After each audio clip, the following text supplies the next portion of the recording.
Thank you so much for joining us for this morning's edition, Friday edition of The Tackle. Thank you so much kwa wale watu ambao wameingia. Naona mmejaja kweli. In 5 minutes tayari mlikuwa mmekuja kwa numbers in really serious number. Thank you so much for wale watu wamekuja. I'm really sorry I will not be able to read the comments ama kuwapa shout outs kwa sababu in less than 3 minutes naona we already have almost 250 comments on that section, so sitaweza kuwapea shout outs, but anyway, really appreciate that you guys have made time for us. Tafadhali, when you come in, as usually request that you like. When you like, I get to know that you're watching us, and after you like, please share. When you share, you give someone else an opportunity to watch the broadcast. Ukifika pale piga like, ukipiga like pia fanya nini? Share. Ukishare unapea mtu mwingine nafasi ya kuweza kutazama program yetu ya The Tackle. Also please tag and invite at least 5 friends. Amsha watu. Please weka amsha watu ambao wajaamka waze kuja kwa show ya leo ya The Tackle on Friday. Pia kuna section ambayo tulikuwa tumeanza wiki hii ambayo inaitwa Tujengane. Unajua mmetujenga. You guys have been building us. We are getting to 4 million reaches over this month, 28 days.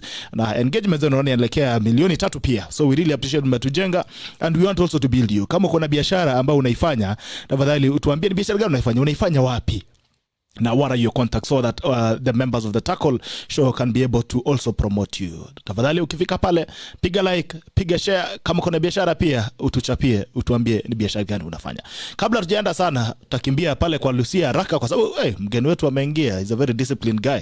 Anachunga wakati kabisa. So, tutaingia kwa Lucia haraka, atuambie ni nini tunaanza nayo siku, alafu tukirudi tunaingia kazi. Haraka upesi. Alright, Lucia. Good morning, Wakenya. So, common, it has been said that my people perish for lack of knowledge. Leo tumewaletea the source of knowledge. My people, let's not perish anymore. And that not tuombe. Father, in the mighty name of Jesus, we thank you for this day. We thank you for the gift of life, Jehovah Lord. We ask you to give us wisdom, and we ask that you may fill our mouths with your word, that everything we speak here today, Jehovah Lord, might be of benefit to us and to our viewers. In the mighty name of Jesus, I pray. Amen. Asante sana. Thank you so much. Ule mgeni wetu wa leo is a straight shooter. He never takes any prisoners. And by the way, he has no apologies. I've never seen him apologize anywhere. So maybe I don't think he's about to do that. And so show ya leo, unajua niliwaambia jana, hii show unakuja na maji ya ndoo. Uweze kuja na ya bosa kwa sababu kitambo pige engine mafuta tayari labda kimeumana. So tuko na mgeni wetu wa leo is a straight shooter. We're going to talk about issues that involve governance. Mambo ambayo yameendelea nchi, sheria. On Friday usually have the section of Sheria Wiki Hii. So leo tuko na mwana sheria mwenyewe, senior counsel. Atatuambia ni nini vituko zinaendelea. We talking about the constitution, naongelea mambo ya kubadilisha katiba, you talking about the political temperatures that are rising, and then the government also the force that it's using. Kabla sijaenda sana, acha nimpe nafasi mgeni wetu. ABDULLAHI, good morning sir. Senior counsel. Good morning, how are you? Salama sana, how are you? Asante sana. Yes. We happy to see you. It's really an honor. My pleasure. The pleasure is all mine. You know, there's a time nilikuwa nimeweka mashurubu kama wewe. I don't know, back in 20. I was trying to look for that picture actually. Back in 2018. As done, nilikuwa na mashurubu kabisa mengi. So I went to China. And I met an old man in a place called Jiangsu. And they are not quite used to seeing Africans who have put up the beards. And so they were telling us in China, philosophically, when a man grows a beard, it's either they have reached the point, they say, the optimum point of knowledge and wisdom, or they become rebels. Where do you fall? Where does your masharubu fall? I don't fall in either of the two. I mean, I just kept this grooming because of COVID. No, we stay most at home. We don't go out a lot. I mean, and even the court cases we do, we just do it from home. So I decided, I mean, instead of shaving every week, once as I used to do, let me see how far my hair can go. And I like the experiment. Yes. I think the experiment is working out well. I think so. The comments I'm getting are positive. All right, let's talk about your case with Kenya. Yes. Ulipeleka Kenya na ulipewa AHMEDNASIR bana. 700,000 compensation ya windscreen. You know hiyo 700,000 ni gari zangu 3. You're literally using my 3 cars on your screen. What was happening with Kenya? No, actually, it's not about the money, or it's about my screen, you know. I mean, I've told guys that the point I was making is that we want, you know, public bodies to be accountable, public bodies to do things according to the law. And when they breach the law, or when they don't do the work as they ought to do, I mean, someone must stand up to them so that in future, such things don't happen. Yes, but I mean, they will probably pay me next week. So I've told guys, I mean, I don't need the money myself. I will give to, you know. You'll give to us. No. Yeah. That's why we need to talk to you very nicely. I will tell you at the right time whom I will give to. So if you qualify, I will give it to you. I need to qualify. Sir. Yes. We need to qualify. What are the qualifications? No, I mean, I'll pay for people, you know, who can afford school or something like that, or someone with a small business if you think he can. It can help. It can help boost them. Yes. But I think that also sets the narrative on responsibility of governance, and that's why I agree with you. That's the point, actually. I mean, if there are many people who lose their lives and limbs because of, you know, the mistakes by public bodies, and they don't sue. But public bodies are supposed to do public functions according to the law, and when they don't do, there's a course of action that arises. They need to take responsibility. Absolutely. Yes. Is this the only cause you carry, or that's what really inspires you as a person? You mean? I mean, you're talking about government responsibility. No. We as lawyers, we always want to push the boundaries of these things. So every time someone does something and he doesn't do it right, and is a public body or even private person, I think it's good to be to you know, to effectuate your rights, to see how far you can go. Yes, to push it to the farthest. Absolutely. All right. Who is AHMEDNASIR? I think the man you see. You've been called the Grand Mullah. You've been called all these other things. I mean, people would want to really understand. Where did you come from? You know, I don't know. You're this big boy in town. I tell guys, I never worked for government. So, I mean, the big boys work for government. I'm just a private citizen like you and a good lady here. And that's life. Yes. But you are you are a big private boy, private citizen who does not work for government. Where did you come from? Where do you come from? You know, what has your journey been like? Oh, I come from Mandera. I was born, brought up there. I went to school there, my primary and secondary school there. Then I went to Nairobi School for my A-levels those days. Then I went to Nairobi University for my first degree, Kenya School of Law for my training. Then I went to Cornell University, upstate New York for my master's. Then I came back here. Started to teach at the university for some years, then practice law, and we have been pressing the accelerator since then. Yes, that's what you've been pushing. So that's how your journey has been. Yes. What are some of the things that inspires you as a person? What drives you? What do you want to see in the world? I think everybody wants to see a better Kenya. You know, everybody wants to see a more prosperous country. Everybody wants to see, you know, a country where the rule of law reigns supreme. Where, you know, we want to see, you know. We want to see a developed country. We want to see a country that takes care of the poor, the old, the rich, everybody else. We want to see, I mean, I really like to see a country where the rule of law is supreme. That if I break the law, it has consequences. And if I don't break the law, it has rewards. But when you have countries where you break the law and it has no consequences, you know, anarchy starts. And as a lawyer or someone who lives in this country, one of the things that troubles me most is the absence of consequences when you break the rule, and especially for the rich and powerful. Yes. Wow, that's really powerful. And the same thing when you talk even because you've said the mood for constitutionalism. Yes, the other day we got a press brief from John Kinyua, the head of public service, and he gave us a raft of issues in terms of how to control the meeting, political meetings, what can be said and what cannot be said, and all that. First of all, what's your general feeling, even before we look at the constitutionality of that statement? What is your general feeling about the operation of government? You see, I mean, first, we have come a long way, you know. I mean, if you look at, I was a student during that time, and my formative years as a lawyer in the 90s, and even 80s when I was a student. I mean, this country has come a long way. I mean, this country has fought, you know, bigger wars than the guys who are now on the political scene. We have seen dictatorship at its worst. We have seen laws that suffocate you literally. And, you know, we had all these reforms, we had all these agitations. The Public Law Order Act has been completely replaced. The Constitution provides very, very progressive rights, very powerful rights. So I think it is delusional for anybody to think that they can take Kenya back. You know, they can't take back Kenya. I mean, whether they use brute force or they use a soft power or whatever, you can't take back Kenya to the 80s or 90s because the constitution will not allow you. Hopefully the courts will not allow you, and hopefully Kenyans will not allow you. So when someone tells you, you know, that this is the way you can conduct rallies, this is the way you can speak, this is, I mean, that's all bullshit, you know, if I may use that. Because, I mean, the law on meetings and public orders are there, and if the government wants to roll back, I mean, people will resist, and that's when you see violence. So they're creating more violence than they're actually planning to stop it. Absolutely. I mean, why do you want to stop? If I want to have a rally, the law is that I go and inform the police officer in charge of that area, maybe 12 or 24 hours before. That's it. I don't need his permission. I just need to tell him that on a certain day, at a certain time, I will have a rally in a certain place. Please, if you think there's need for security, come. If there's no need, bye-bye. Yes. Before I ask you about the difference between notifying and requesting for permission, do you feel as a country we are actually progressing democratically? We are going back to the days where you lived in through and actually saw the impunity that was then in the Kenyatta time, Moi time, and do you feel like we are getting back there? I mean, I think there's a general feeling that we are going back, or the rulers or the people in power wants to take us back. But it all depends on you and me. I mean, it's the individual. The law is very clear on this.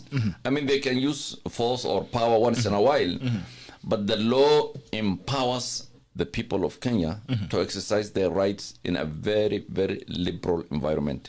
Yes, we the people. That's the question of it. We the people. Yes. What's the difference between notification and request? Because they are saying you need to request first of all for permission to hold a meeting. No. The law says you notify, or it says you request. You see, I mean, when you request, the power to give permission is the person you are requesting. So your right is sort of diluted, or there are conditions on those rights. But when you notify, I mean, you just tell the person that, you know, I'm exercising my right. I want to meet people in Karen today or in South Sea. Can you please know that that meeting will occur, so that you can have something, so that you can have some idea that such a meeting is occurring.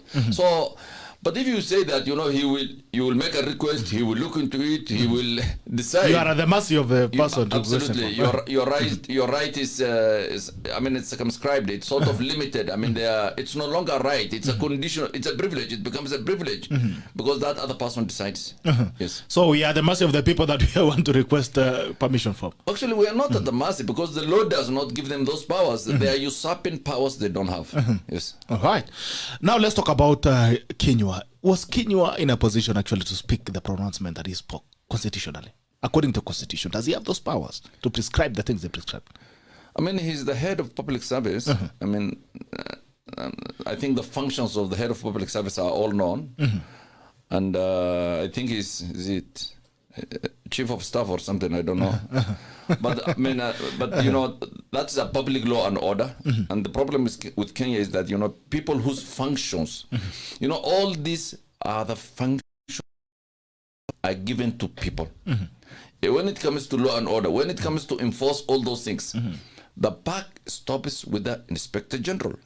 Because the law says that, you know, there's a police force with the following structure, with an IG at the head, with a deputy IG, all these things.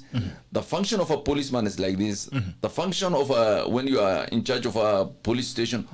So the law gives those powers to the IG. It's the IG that exercises.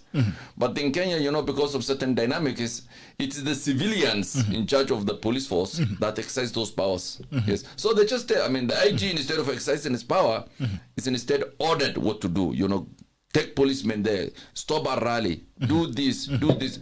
But the law gives the powers to the men in uniform. Yes. All right. Now, all the stories, the pronouncement that came last week actually was born from what happened in Murang'a. And when Kenya called for a meeting, I was actually expecting he was going to tell us the suspects at 1, 2, 3, AHMEDNASIR, LUCIA, Bitok, and all these other guys. We've arrested them and we're going to take them to court.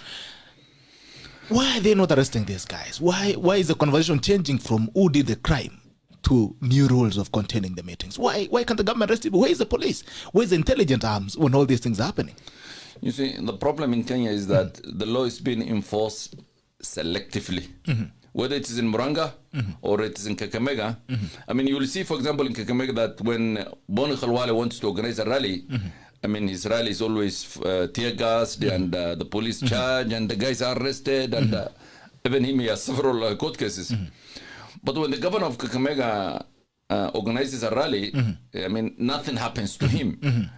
So there is that selective application. And the same thing is happening in Muranga.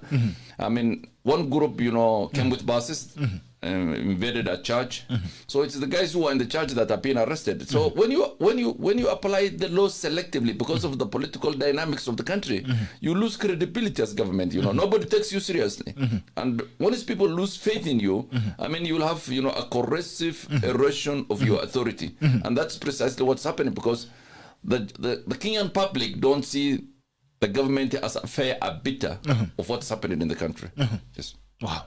So the government is not concerned more about the crime. It's concerned about the politics of the day. No, it's concerned about the side shows, you know. I mean, whether they want to arrest, you know, the guys in Muranga or in Kakamega, I mean, they are pursuing certain political agenda, not that of rule of law or public law order. On the same thing, yesterday, DP's meeting in Kisii was tear gassed and the people were dispersed. What does the law say about the right to, you know, to the freedom to assemble, the freedom to picket if you have to, and the space of expression? You see, I mean, how does it make you feel? The government sees the DP as an opposition leader now, and he has stopped being a deputy president. Yes, exactly. and I think he's been treated as an opposition leader because once the opposition wants to organize rallies, the government takes a certain view about it. And I think the law. I think if you look at the statements both the DP gave and the MPs, they have given the notice to the local police officers, adequate notice, you know. I think a week ago, that on that day we will have a small harambe for bicycles or wheelbarrows or whatever it is. So the government, I mean, that it was disbanded is not because they did not comply with the law, but because of this politics of the country, that, you know, the DP should not be visible or the DP should not be seen here and there. And I think that's what informs this unfortunate thing. That's why it happens. So what does it make you feel as a person? No. Of course, we must strive to uphold the rule of law. We must allow both our friends and enemies to enjoy their rights under the law. Yes. It's not a privilege we're extending to them. It's a right they have under the law. Yes. There was a cabinet meeting yesterday, and it is said that the DP was pushed or actually told by the cabinet to resign. A DP is not an appointee, that's all to say. Do you think the president or the cabinet has the power to push this guy? And do you think he should actually resign? I haven't heard. That's news to me. I actually saw it on Daily Nation. Oh, okay. Yes, yesterday. Daily Nation, yeah. Yes, it was an editorial. You know, that was the editorial, and it's not the business of a newspaper, especially an independent newspaper, to advise a deputy president to resign. If it's a newspaper for the party, if a Jubilee has a party newspaper, and that newspaper has an editorial advising or telling the deputy president to resign, I will understand, because they will be expressing or espousing a position of the party. But when you have an independent newspaper like the Daily Nation, which is, you know, a paper, I think it's on the stock exchange, it has its own shareholders. When you have an independent newspaper going into a factional dispute of a party and advising the vice president to resign, I mean, it shows, you know, the sorry state of journalism in this country, you know. Yes. But I don't know whether the cabinet raised that issue, but I mean, whether he resigns or not, I think that's up to him. It's not for anybody to advise him or to force him. He has been elected by the people of Kenya in a general election. If he wants to resign, he will resign. If he wants to continue his office, he will continue. It's a personal call. Yes. The cabinet secretaries actually said are the ones who were pushing him yesterday in the cabinet meeting to resign. I mean, I think that will be, you know, it's very unprocedural, because, you know, those are his juniors. I mean, he's the deputy president of the country.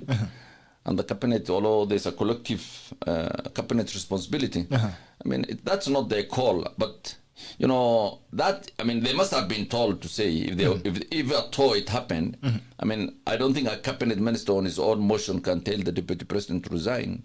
Because where will the deputy government go to if he resigns? Because He's the deputy leader of Jubilee, or he's the deputy president. Where will he go if he resigns? Maybe now he'll be replaced. It has been said he has been replaced by Matiang'i. Lucia? In a case where the DP decides to resign, assuming it happens in a hypothetical situation where it happens, what are the implications? Because they were elected together as one. And now we're seeing there's a disconnect and all this drama that's happening. If he opts to get out of that situation, what is likely to happen? Do we have party rules that look into that? No, you see the vice president can either resign, or he can be impeached, or he can be removed, or he can be indisposed for one reason or another. And the constitution provides for an elaborate mechanism on how to replace him, and that is a constitutional mechanism. But it's not it's not something that's not known. The formula on how he can be replaced is known. If he resigns, the president doesn't have to resign, the government will continue. It's only one position that becomes vacant. It's like the president. If the president position becomes vacant, the deputy president takes over for the remaining term. So there's always continuity. There's a constitutional continuity on the process. Also, on the 2/3 gender rule that has led CJ to advise the president to dissolve parliament, it's been argued that if parliament is dissolved, then who's going to make the rules? Who's going to pass all these laws and of the functions that parliament currently does? But then our parliament is weakened. It's like a limping dog, it's not doing much oversight, especially on oversight. And corruption has now become the root of all evil in this country. So in a situation where the president decides to dissolve parliament, where then does the responsibility of parliament go to? Just a slight clarification first is I'm conflicted in the sense that I appear for parliament in this without majority. So I don't want you to hear my views, then later on see somewhere that I acted for this and my views was because of that. But okay. My views is that this 2/3 gender rule is very difficult. It was put in the constitution, but implementing is almost impossible. It's not that Parliament has not tried. Parliament has tried many times. It has failed. Parliament is even now. Parliament, there are two bills both in the House and in the Senate trying to implement. But how do you implement a 2/3 gender rule? Let's assume that we are supposed to appoint 130 or 150 female MPs. How do you appoint? Will they be appointed? Or if they are elected, for example, will you say, for example, the people of Mandera East, where I come from, please elect a woman. Please elect a woman, or you must elect a woman. No, can we look at that argument? So it's very difficult. The CJ, the CJ's role again it raises a lot of constitutional issues because he is not sitting as a chief justice when he's advising the president. He's not sitting even as a court. He's just sitting as a chief justice. Yes. So that raises issues about what are the nature of advice he can give. And if you give the word advice, if for example, if I tell you, I advise you to drink water, is it must that I drink that water? I know. I'll need to make a decision whether I should take the water or not. Yes. So that's a loophole in our constitution. But let's assume that parliament is dissolved. So what? Yeah. Will we have an election immediately, or do we wait for a general election? Those are issues that need to be discussed. If we wait for a general election, because there's a theory that says that you can only go for election according to the timetable in the constitution. If we wait for a general election, what happened in the next 1 and 6 months or 7 months? Yeah. Yes. Okay, assume we go for election now. Where will you get the budget even for that election? Because Parliament has not made an appropriation for that. So, these are things, the CJ, before he rushed into it, these are things that needs a lot of reflection on how to make it a seamless process. But it is a very difficult issue. So in other words, the CJ, okay, in my own words, the CJ just did a Pontius Pilate, like, let me wash my hands of this. Someone said the CJ is a good is a good judge and a poor politician, I have said the opposite. He's a very good politician, but a very poor judge. Why do you say so? That's tweetable. Why do you say so? Why do you say so? No, because when he retires in December, you will never remember, or even myself or lawyers will never remember a single judgment the Chief Justice has written. But you will always remember this two-third gender rule he has made, or the election petition, the election petition nullification. So he's a guy who likes to take advantage of the politics, so that he's remembered because he's incapable as a person of espousing serious theories about the law. Wow, that's your judgment. That's a lie. Yeah? No. You think he's incapable? No. It's not my judgment. It's the reality. You think the CJ is incapable? No, he's not. He's not. He's not capable. He never, right from 2003 when he became a judge of the High Court, I mean, he never had that capacity to be a great judge. But he's a good reader of the politics of the country. And that's why on these two occasions, Kenyans will always remember him as a Chief Justice who brought the house down. Yes. That's the only thing he'll be remembered for. Absolutely. Not for any objective thing. No. So on the same thing of nullification, of actually dissolution of parliament, I know you represent the parliament and probably you might not speak much about it. But again, as a private citizen, because outside the court, you are not in court now. But the thing is, what are your thoughts on the same thing? Do you think the president should dissolve parliament on the same note? Absolutely not. I mean, the president has, there's a lot of constitutional issues we are raising in our case. For example, which parliament made this? Which parliament failed to implement the two-third rule? Is it the 11th parliament or the 10th parliament? Yeah. The 10th. So the 10th parliament is different from this parliament. Yes.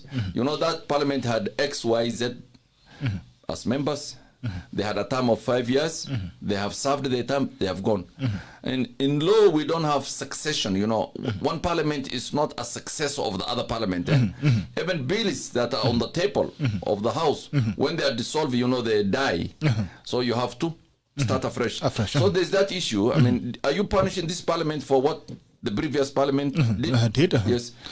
Then the other thing is, when you say that parliament failed to implement the two-third, failed is willful decision not to do.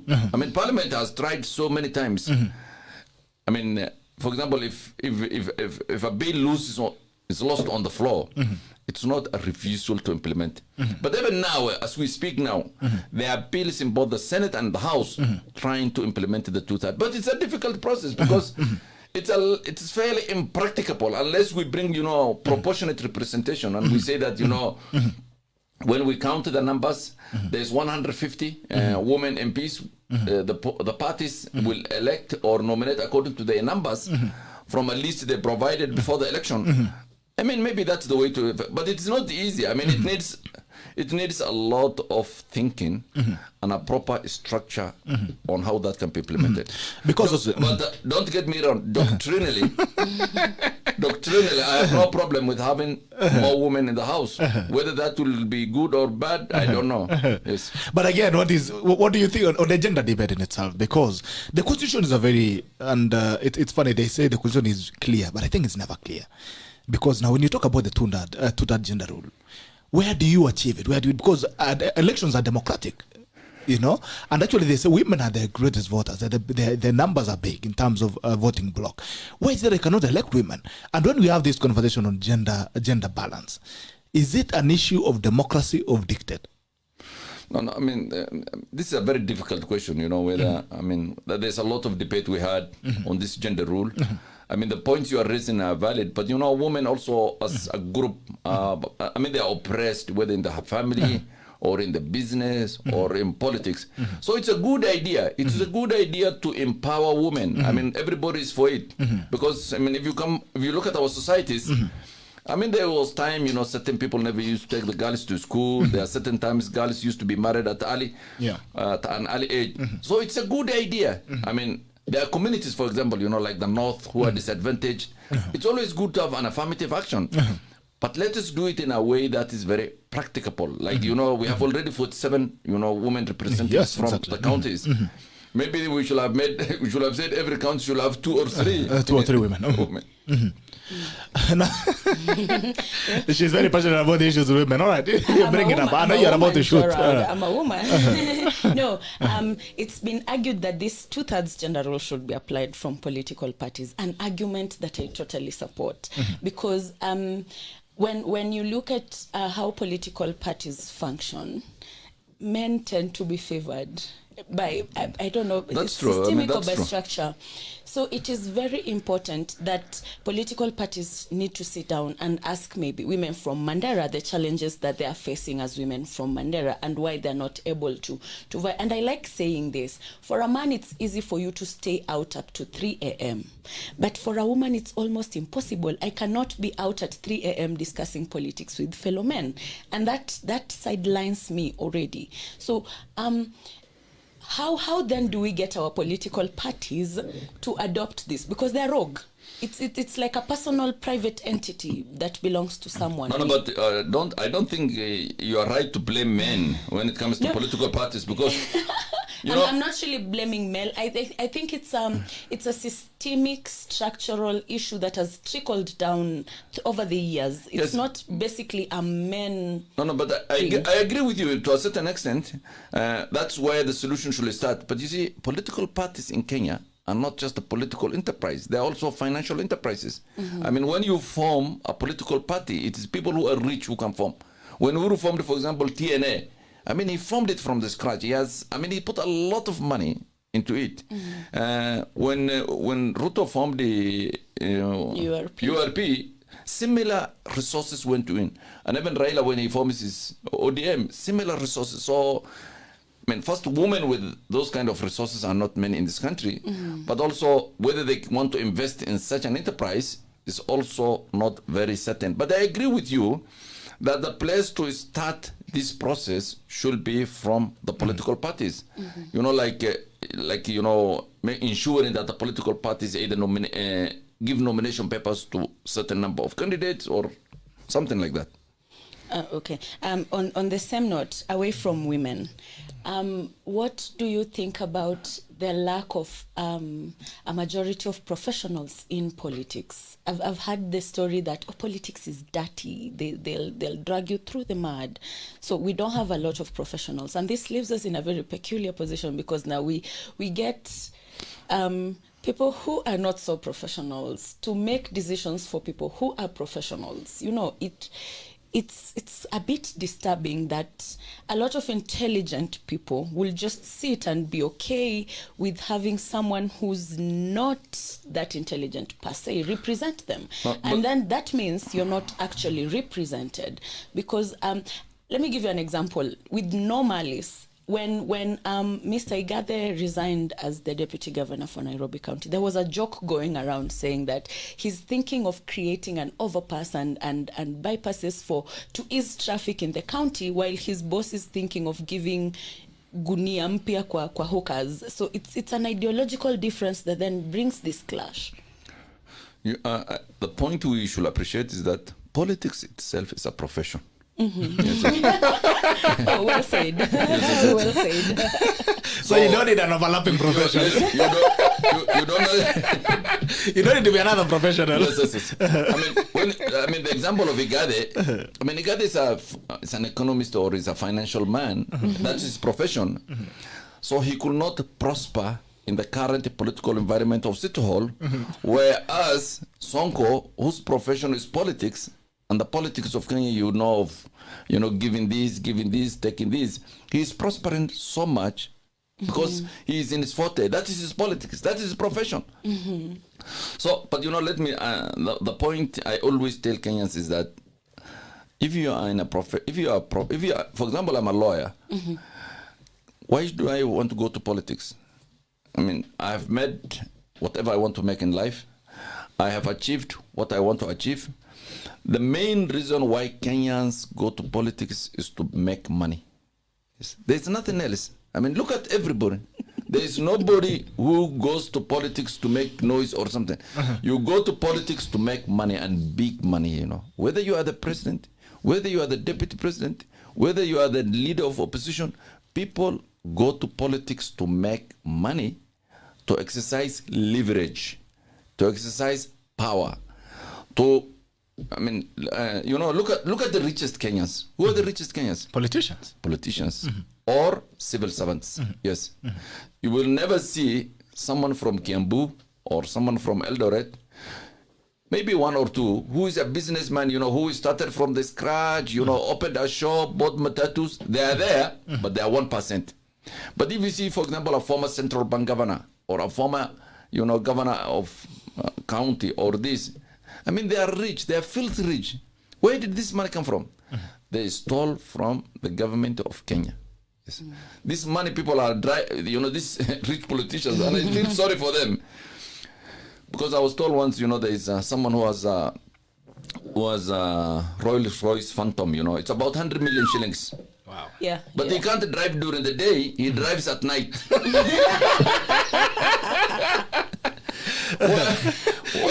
I mean, why do you drive a Rolls-Royce at night? Rolls-Royce are supposed to be driven during the day. No, he can't drive because people will say, you have stolen our money. This is our money you are driving. You are driving. I mean, I've seen, very rich, public servants who live in a very poor environment because they can't spend the money they have stolen because their neighbors know that, this man, we are neighbors, we have been working in the same place. We are living in South C or South B or but he can't spend the money because he can't go to Karen and build a house there because everybody will know that this is stolen money. But there are some who do it. Yes. All right. When you talk about the legality of the issue of two that as we even close it, you've talked about who takes responsibility between the 10th and the 11th Parliament. Now, if today we dissolve the 11th Parliament for a rule, or for Tutanjera rule, which has been there since 2013. The question is, who takes responsibility? Should we also, if we declare any decisions that have been made by the 11th Parliament as illegal or unconstitutional, should we also go back and declare what was made in the 10th Parliament as unconstitutional? No. I mean, all the laws made by Parliament are always legal and lawful.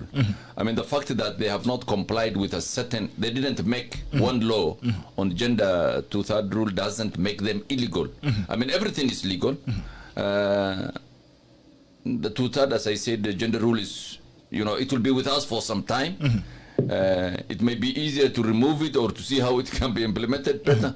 But it is, we are trying to fix a societal problem through a constitutional engineering, and sometimes it doesn't work that well. Yes. All right. You have something, Lucia? No, not at the moment. Now let's go to Katiba. We are at a time when you're talking about changing the constitution. First of all, let's reflect back. As a lawyer, of course, you've been in a relationship with all the constitution, for quite some time. You talked about the 80s and all that. What has been the journey of the constitution until we got here? No, I mean, the journey of the constitution is, it's a journey of 30 years or even more than 30 years.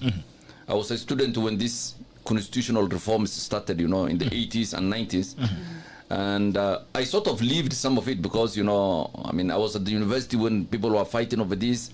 I was a young lawyer, when we had all this constitutional reform process. I remember even the Law Society, I think in early 90s, 91, 92, 93, made a prototype constitution, for the country. But subsequently, the country invested a lot of time and resources on how to make the constitution. And the good thing is that long drawn out process is very helpful because, it internalizes that process into the common man, the people in the village. I mean, they know that, this is a constitution that we struggled for 30 years.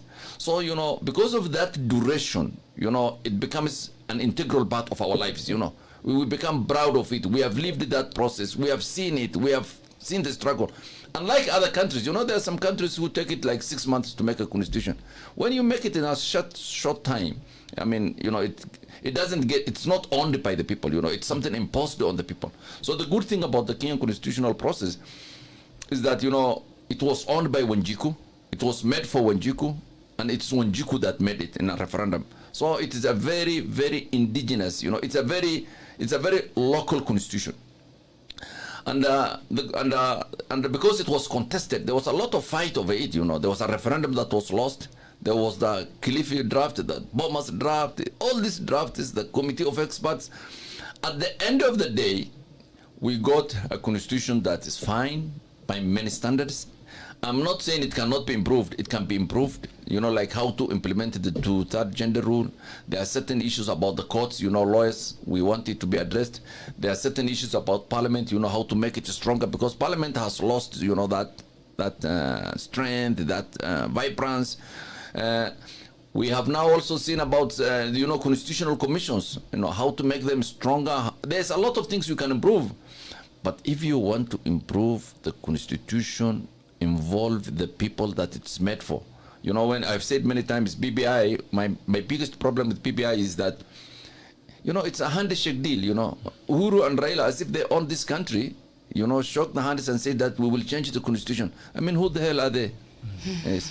Who are they? I mean, Raila is, you know, I mean, he's not even elected. He's not even, okay. I'm not saying he's a national leader, because he is. He's a man with a lot of followers, with a lot of, but if you look at the structures of government, he's not there. Uhuru is exercising powers we gave him as votes.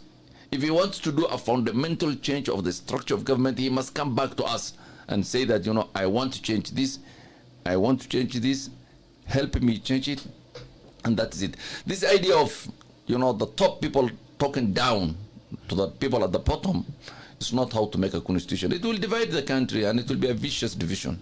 Yes. All right. So on the same note of the constitution, the president has called it a ceasefire document. Do you think he has a commitment to implement the same thing he has called a ceasefire document? But this, who's fighting in this? Who are the protagonists that there's a ceasefire for? Who are the protagonists? The people of Kenya? I think so. Yeah, I mean, it's not a ceasefire document. It's a document that was made over a 30-year period. You know, it was actually a peace settlement. It's not a ceasefire, because ceasefire, you know, is, I mean, you stop fighting. But this one is because of the history of KANU, the history of the Kibaki administration. This constitution was a peace settlement. The Kenyan people agreed that this is the type of document that we will be governed with. That was an agreement. It's a covenant with the people of Kenya. Mm-hmm. Yes. No, it's argued that we birthed a baby, which is the constitution, and then we gave, it's like giving baby Moses to Herod. You know, it's like we birthed a child, then we took the child back to Herod. Do you think the president, quote, seen as an Herod, do you think he has a commitment to implement the constitution fully? Yeah, you see, I was a member of the Judicial Service Commission, you know, under when Kibaki was president, and we have seen many things that happened during the Kibaki time. Kibaki implemented the constitution. You know, as a president, you need to implement the constitution, because it's true, the constitution is very inhibiting. The constitution is very limiting. As a president, you want to exercise powers, you know, you want to do this, you want to do this. The Kenyan constitution does not allow the president to do that. The Kenyan constitution takes power from the president. I mean, look at, for example, the judiciary. The entire judiciary has been taken outside the scope of the presidential powers. The police was similar. There were similar structures. The Police Service Commission used to do everything in terms of police promotion, in terms of appointment of the AG. So when those powers are taken from the president, you know, because said, I mean, I remember the guys who are in his court used to say that, you know, this president is just a ceremonial president. All the powers are not there. So they clawed it back. You know, they amended the Police Service Commission. They deleted the provision that says that it's the Police Service Commission that will appoint. So this constitution was designed to domesticate the executive. Yes, that was the design. It was a deliberate architectural design. That's the way it was built. But now, because we have a president who wants to have more powers than the constitution gives, that is why the constitution or the constitutional structure of the country has, you know, faced a certain stress, political stress. Mm-hmm. Yes. All right. On the constitution, the issue of separation of powers, and you've said rightfully that the agenda of the change of the constitution was to ensure that we trickle down the power and the decisions to different levels of government.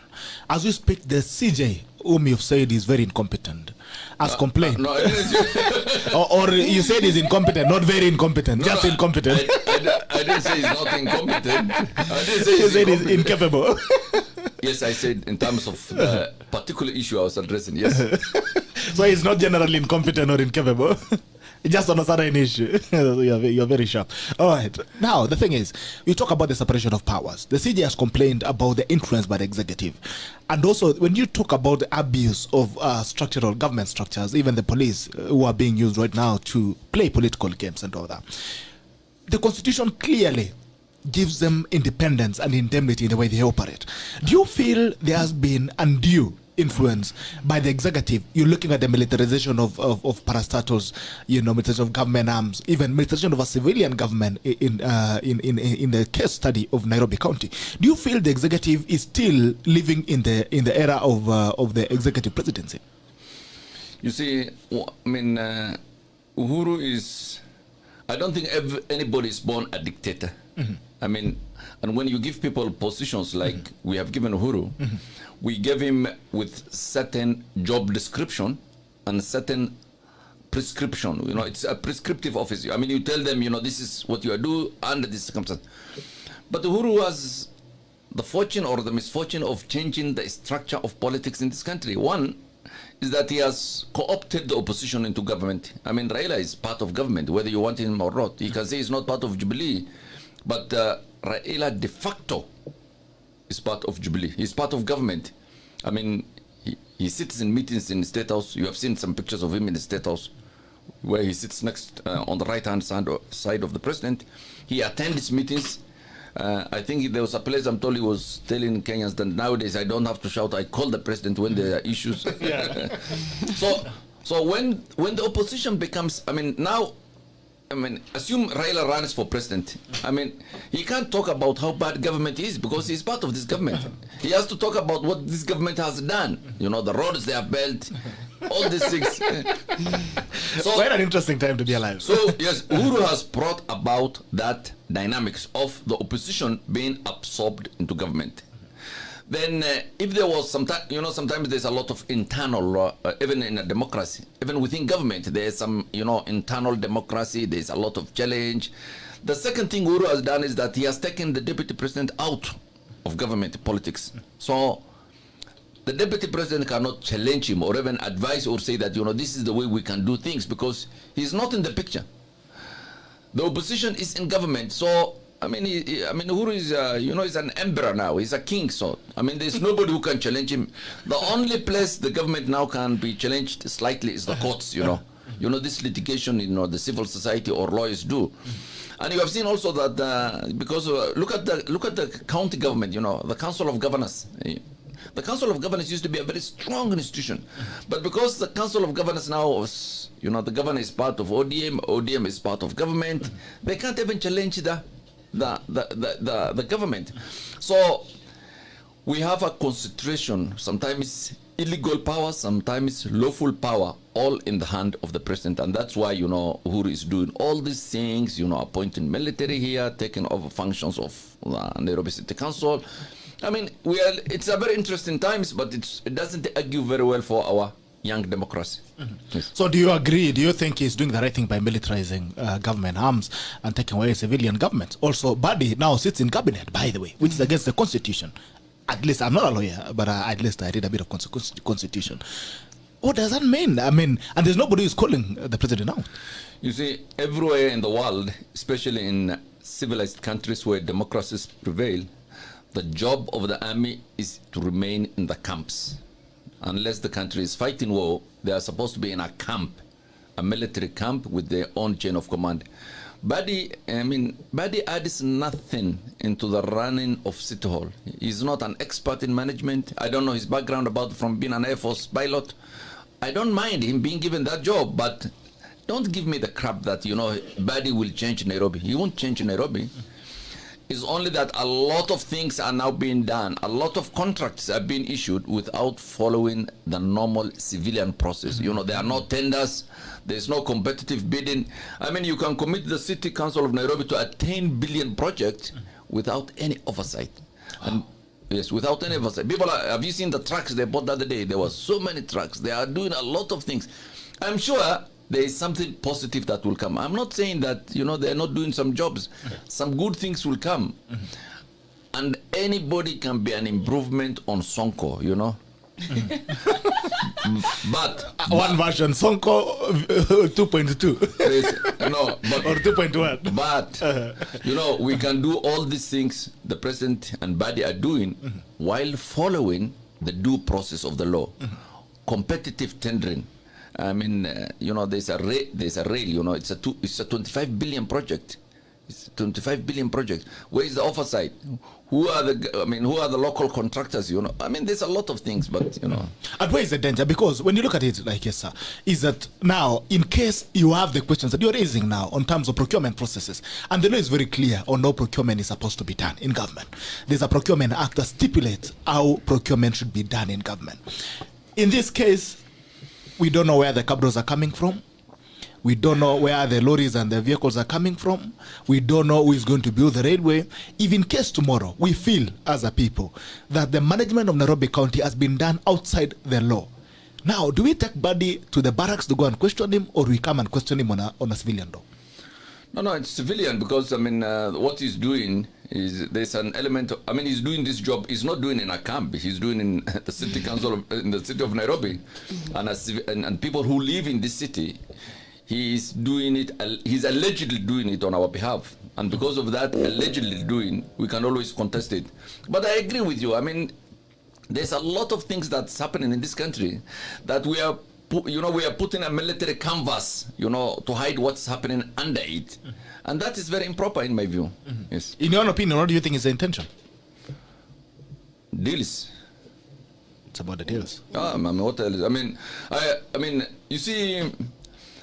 The Kenyan military is a very professional force, you know. I mean, they do their job. They have a very good history, you know, apart from one in 1982. But there are people who are respected very well, both in Kenya and in this region.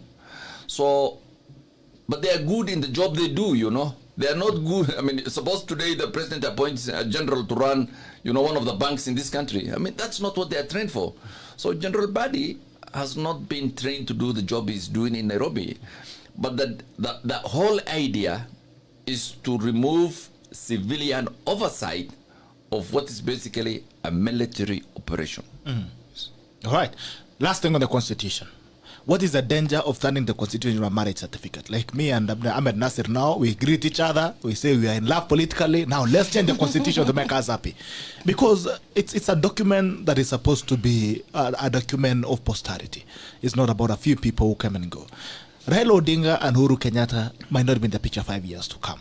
There will be a different people. Probably even AHMEDNASIR will be president. And he wants to cool a handshake with Lucia. Now they say, now we need to harmonize our political marriage with the change of the Constitution. How do we protect the Constitution from exploits of personality? No, first, I mean, this marriage that has a constitutional aspect of it, it shows, the short-sightedness of politicians. I mean, it's breathtaking, you know, that Uhuru and Raila thinks that they can change the constitution because they have had a handshake. And since Raila normally is the one who brings guys on the streets and he has withdrawn, if they agree with Uhuru, they are the only two forces that can determine the destiny of this country. I mean, how stupid is that? Yes. How silly is that? Yes. That they think, because they don't know that both of them, when Raila brings people to the streets, it is the voter who gave him that power. Uhuru doesn't know that when he sits on that other side scuttling the people Raila brings, it's us, voter, who put him that. So they forgot all about that it is the Kenyan voter who gave them those respective offices.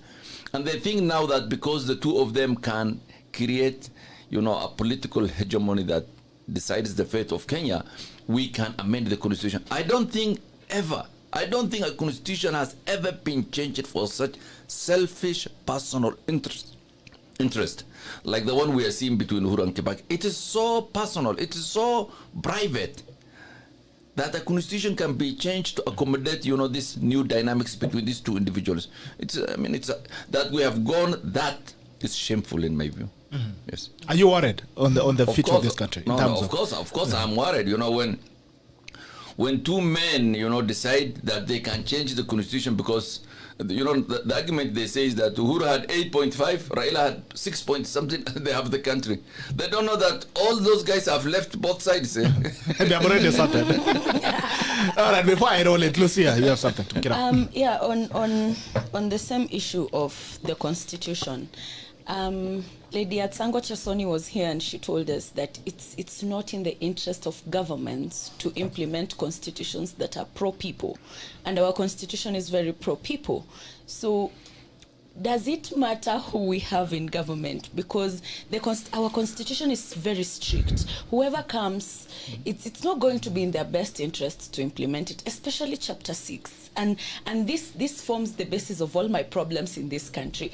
The failure to implement Chapter 6 just has brought about this culture of brazen corruption, where people are not even afraid to steal anymore because utadu. No, I agree with you. The constitution is people-centered. It is people-centered because it removes power from people who hold offices, you know. I tell guys, I always give the example of the constitution. Kenya is the only country in the world, the only country in the world where the president does not appoint the chief justice. Yes. Israel comes close to it, but Kenya is the only place. It never happens. I mean, everywhere in the world, the president appoints the chief justice, then he's taken to parliament for vetting. But Kenya, we have taken that from him. He cannot even appoint a single judge because everything is the JC. So when the JC became, you know, we did that, it became the focus of the government. How do we dismantle the JC? How do we do this?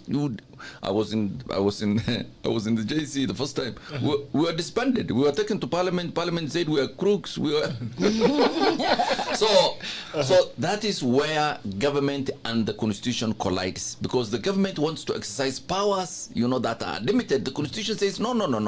Do it under the following circumstances. But I agree with you and I disagree with you. Of course, it's true that the person you elect president has a lot of bearing on how the constitution is implemented. And I always give the example of Kibaki and Uhuru. I mean, Kibaki was a very constitutionalist. You know, he was a man who has seen a lot of things and he wanted to leave a legacy. Uhuru is different. Uhuru is a young man who wants to exercise power in absolute terms, you know, that I am the president, that if I can't have my way, we have to bend the law or amend the law. But I don't mind having Uhuru as president because we elected him. But we can keep the other institutions of government to provide checks and balances. You know, if you have a strong judiciary, you know, an independent, corruption-free, competent judges, you can always, you know, check the executive. Of course, they will have consequences. They will come after the judiciary. They will cut the budget. They will harass the judges.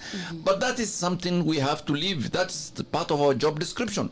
Similarly, Parliament was supposed to provide certain checks and policies. Unfortunately, because of, you know, how they appoint this, how they appoint the leader of majority, Parliament does not provide that. But this constitution or this country is not about the executive alone. There are a lot of other, you know, structures that can limit his power or provide checks and balances.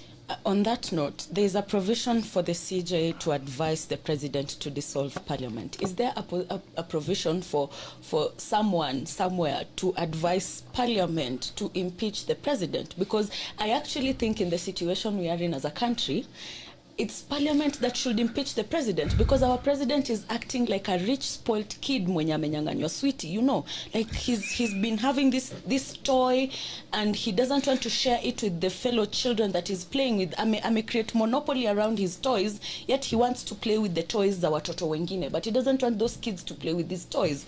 And why don't you have enough toys for everyone? Yeah, okay. Well, unfortunately, we are not at that place yet. So why can't parliament then impeach the president? Why couldn't the CJ just advise parliament, you guys impeach this man? Because he has mutilated our constitution. He does not follow the rule of law. He just acts as if he walks on air and bathes with milk while the rest of us tunaoga na maji. No, there is a provision like that. I mean, I think the chairman of the law, the president of the Law Society made that. Yeah. That they are drawing a petition to impeach the president to parliament, but it's only parliament that impeaches. Yeah. And parliament is crippled. I mean, not only. I mean, Uhuru enjoys 90% support of parliament, you know, from the opposition and from Jubilee. So if you bring an impeachment motion, it will be thrown the next day. So where does what option does this leave for us? Because I'm of the opinion that we need to just like march to State House right away and go like, get out, go out, man, we want you out. But then in this position where we are, where parliament is not oversighting executive as it should, what options do we have as Wanjiku? I mean, there's short term, and long term, but you see, the long term solution to many of the issues we complain about every 5 years is what kind of leaders we elect. Yes. Okay. You know, we elect imagine the number of people who went to polling station last election to elect Sonko. Yes. Or many other guys. Then immediately he's in office, we start complaining. I mean, it's like we are pretending we had no idea what his resume was. Of course we looked at his resume and we said, oh, this is the right guy. Then after 1 month you're complaining. You're stupid, you know. I mean, it's the voter who is the problem in Kenya. The buck stops with the voter. The buck stops with the voters. And this then brings me to the issue where we have politics of personalities. We don't politic as a country. We don't look at what we want as a country. We listen to people and narratives that they come with. And right now it's the hustler narrative. We've forgotten all these other evils. We've put them aside. We've forgotten that we need our economy to be revived. So we are not looking at the solutions to our problem. We are looking at one single narrative. And I foresee a place where we'll vote Ruto in as president. He becomes president. 1 year later, our economy is still down there. And then we'll start going, oh, what? Nini. And we'll attack the man again.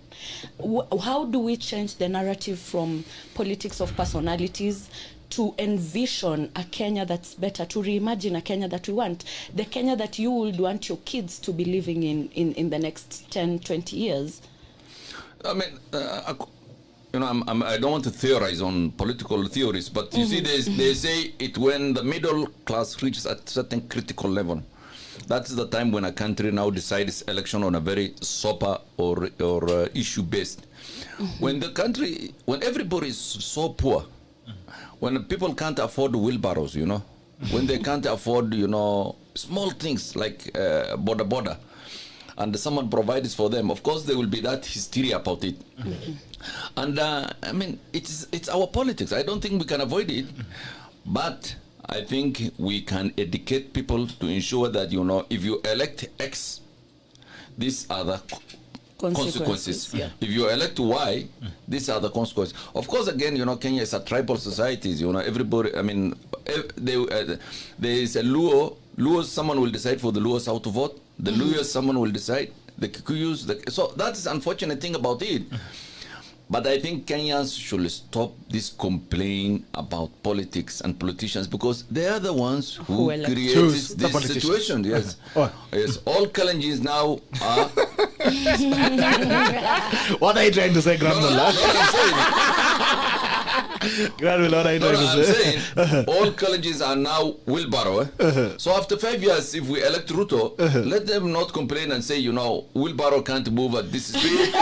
We want, you know, a Vitz or...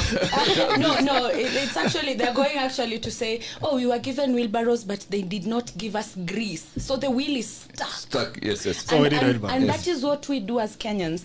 But so we can complain about talk shows, about this, but you know, the politics of Kenya is not decided by us or in Nairobi. It's been decided somewhere else. Then later on, when the shit hit the fan, we come and try to explain and rationalize and complain. Yeah. Let us appreciate our politics. The way it is. You accept it and move on. Shouldn't we start by appreciating each other, so that in as much as Kalenjin nation wants to support the hustler, which they have a right to, we shouldn't have to hate them because they've chosen to support the hustler. You know, this is where we go wrong as a country. I support person A and Gerald is supporting person X, so I now start seeing Gerald as my enemy. When in reality there's no enmity in there. Now this brings me to my next point. We have a generation of young people who have no history of our country up to this point. They were born in 2000, so they do not know what it took to get Moi out of power. They do not understand the clamor for the constitution. When you talk about certain things, they'll actually assume it's an application. And these people are going to be first-time voters in 2022. Speaking for my generation, the information that is out there is very uptight. It's the colonialist kind of information. You're given a 32-page document that is full of legal jargon, and you've never stepped in a law class, and someone expects you to understand that. How do we come to a point whereby we are disseminating information in a manner that will be of interest to young people? The irony of this is that when betting came in, they had a language that even an 8-year-old could understand, because we had 8-year-old boys betting. But then an 8-year-old in this country will hardly know their rights. And most importantly, they never get to understand their responsibilities as citizens. And this is enshrined in our constitution. So there's that disconnect. How do we bridge the gap?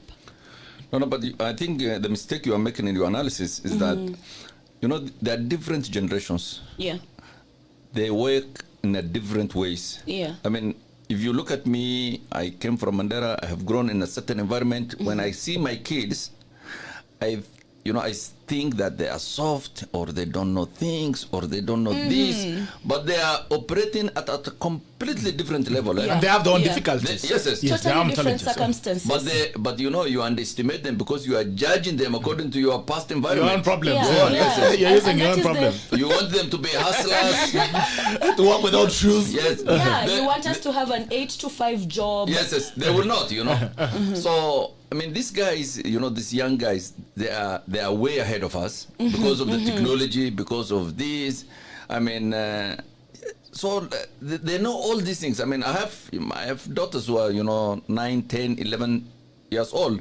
And when I go home, the things they tell me is that, they understand politics. They all this hustler debate, all this constitutional. I mean, don't think that because those guys don't express themselves or don't use the same media we use, they are not aware of what's happening. They are aware. Whether they will vote in a different manner than we do is, I don't know, because I don't know. I don't think there's an empirical analysis of how they will vote. These guys who are 20 years old or 18 years old, whether they will just go tribal or they will go different. But even, for example, I mean, do they have the choice to make? For example, if there's someone running for president, assume, for example, that Ruto and Raila are running. Those are the two presidential candidates in 2022.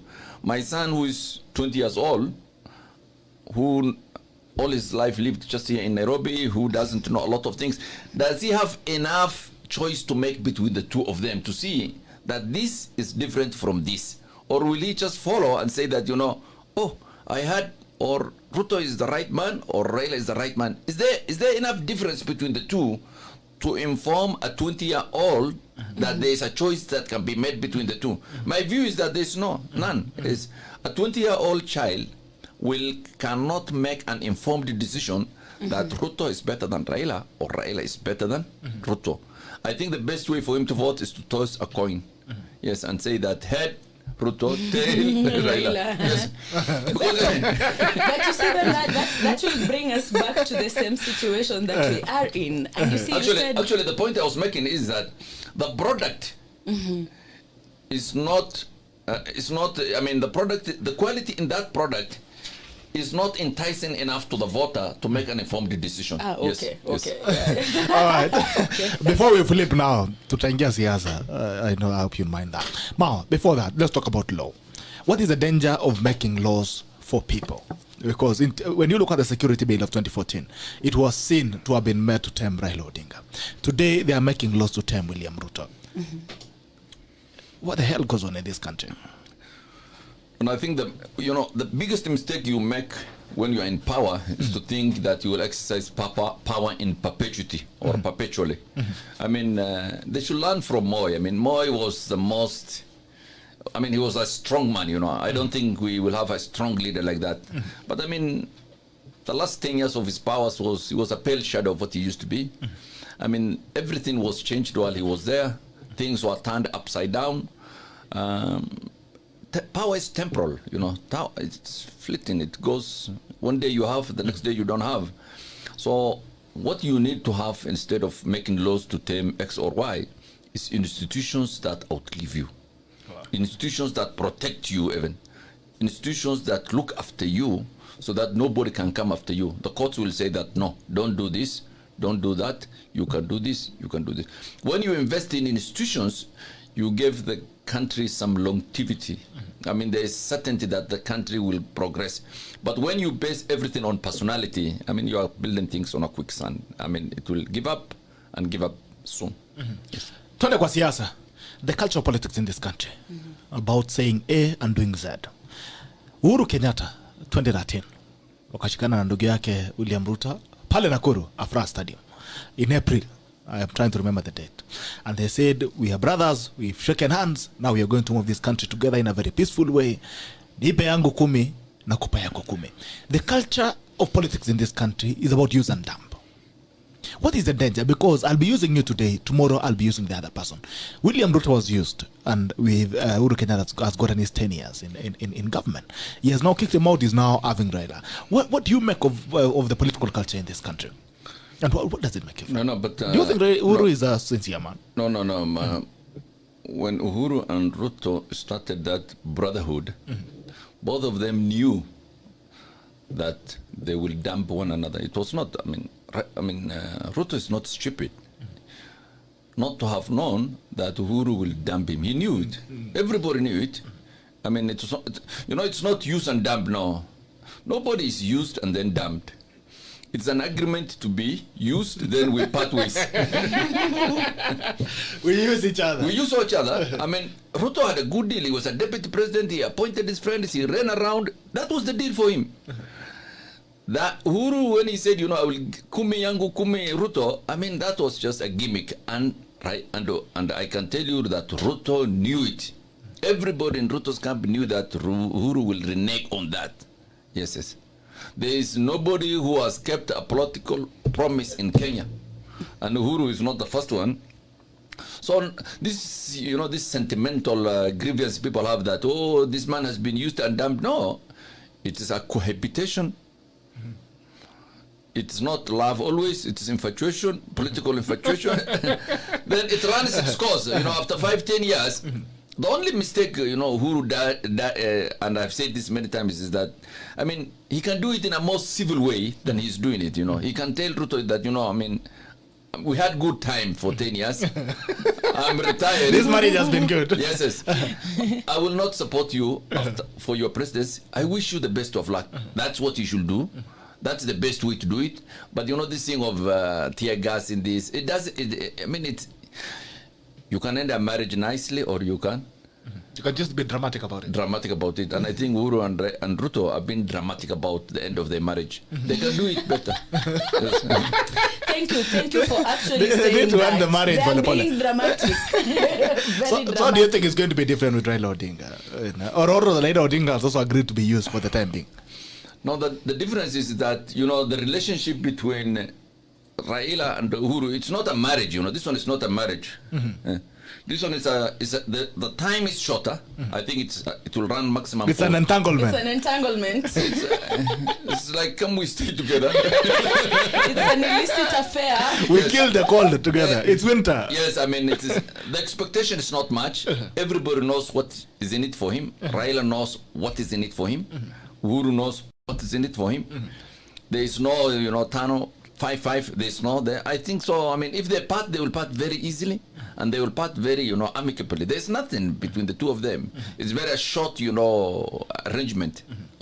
David Ndii was here the other day, and he was giving us an olive because he was in NASA actually. If you can remember, David Ndii was tear gassed. Yes. There's a time he was even kidnapped in Lamu. I remember back then, and he was telling us about the history of the handshake, and they were saying that they had actually started a negotiation with the government, but Raila jumped the gun, went ahead and negotiated and said, "Guys, you can trust me. I have your interest." We came back with handshake, and he saying one of the things that actually brought in that check was to tame William Ruto, because they wanted to form a transition government. Like, guys, no, we are coming in, and they believed that the transition was going to happen within Jubilee, which is the government saying, okay, AHMEDNASIR, I'm going to hand over to you after this. Now, the thing was, let's go in, try and create a transition government. And Raila Odinga, part of the things that you had negotiated for were the constitutional changes that you are talking about, the BBI report and all that. Uhuru Kenyatta's biggest worry was the violence and the guys on the streets who was throwing stones every day. When you look at it, he has almost achieved what he was looking for. The country is calm. Even the opposition is selling government agendas more than the government itself. The people who are throwing stones are the ones who are defending Muthamaki. Today, if you look at it, they are saying Uhuru is the best president ever. And it looks like Uhuru Kenyatta has achieved what he wanted. When we talk about the other end of the stick, and you actually argued that it's Raila Odinga who is having the shorter end of the stick, they say they wanted to tame William Ruto. Right now, it looks like William Ruto has not been tamed. He's out here, he's running around and all that. That questions Raila. Raila, you've said rightfully that he cannot speak against the government because he's part of the government. Who do you think has the short end of the stick in this game? No, but before you go there, you have to retrace the... People don't like when I say this, but this is the reality. I mean, when Raila was in LDP, he formed a coalition with Moi, and he was appointed the Secretary General of KANU, Kenya African National Union. So he had a cohabitation agreement with Moi. He came into government. So he's an established cohabiter. And you know, Moi brought him in because he thought that Raila outside was creating so much trouble. He wanted to have a peace of mind. That's why he was brought in. But it didn't last because of the dynamics we know, because you know, Moi picked on Uhuru instead of Raila, and then it ended. Similar violence in 2007 brought government Raila to a coalition arrangement with Kibaki. To another cohabitation. So another cohabitation. Again, that didn't last because of the reasons we know. Kibaki did not, you know, anoint him as a successor, and it ended.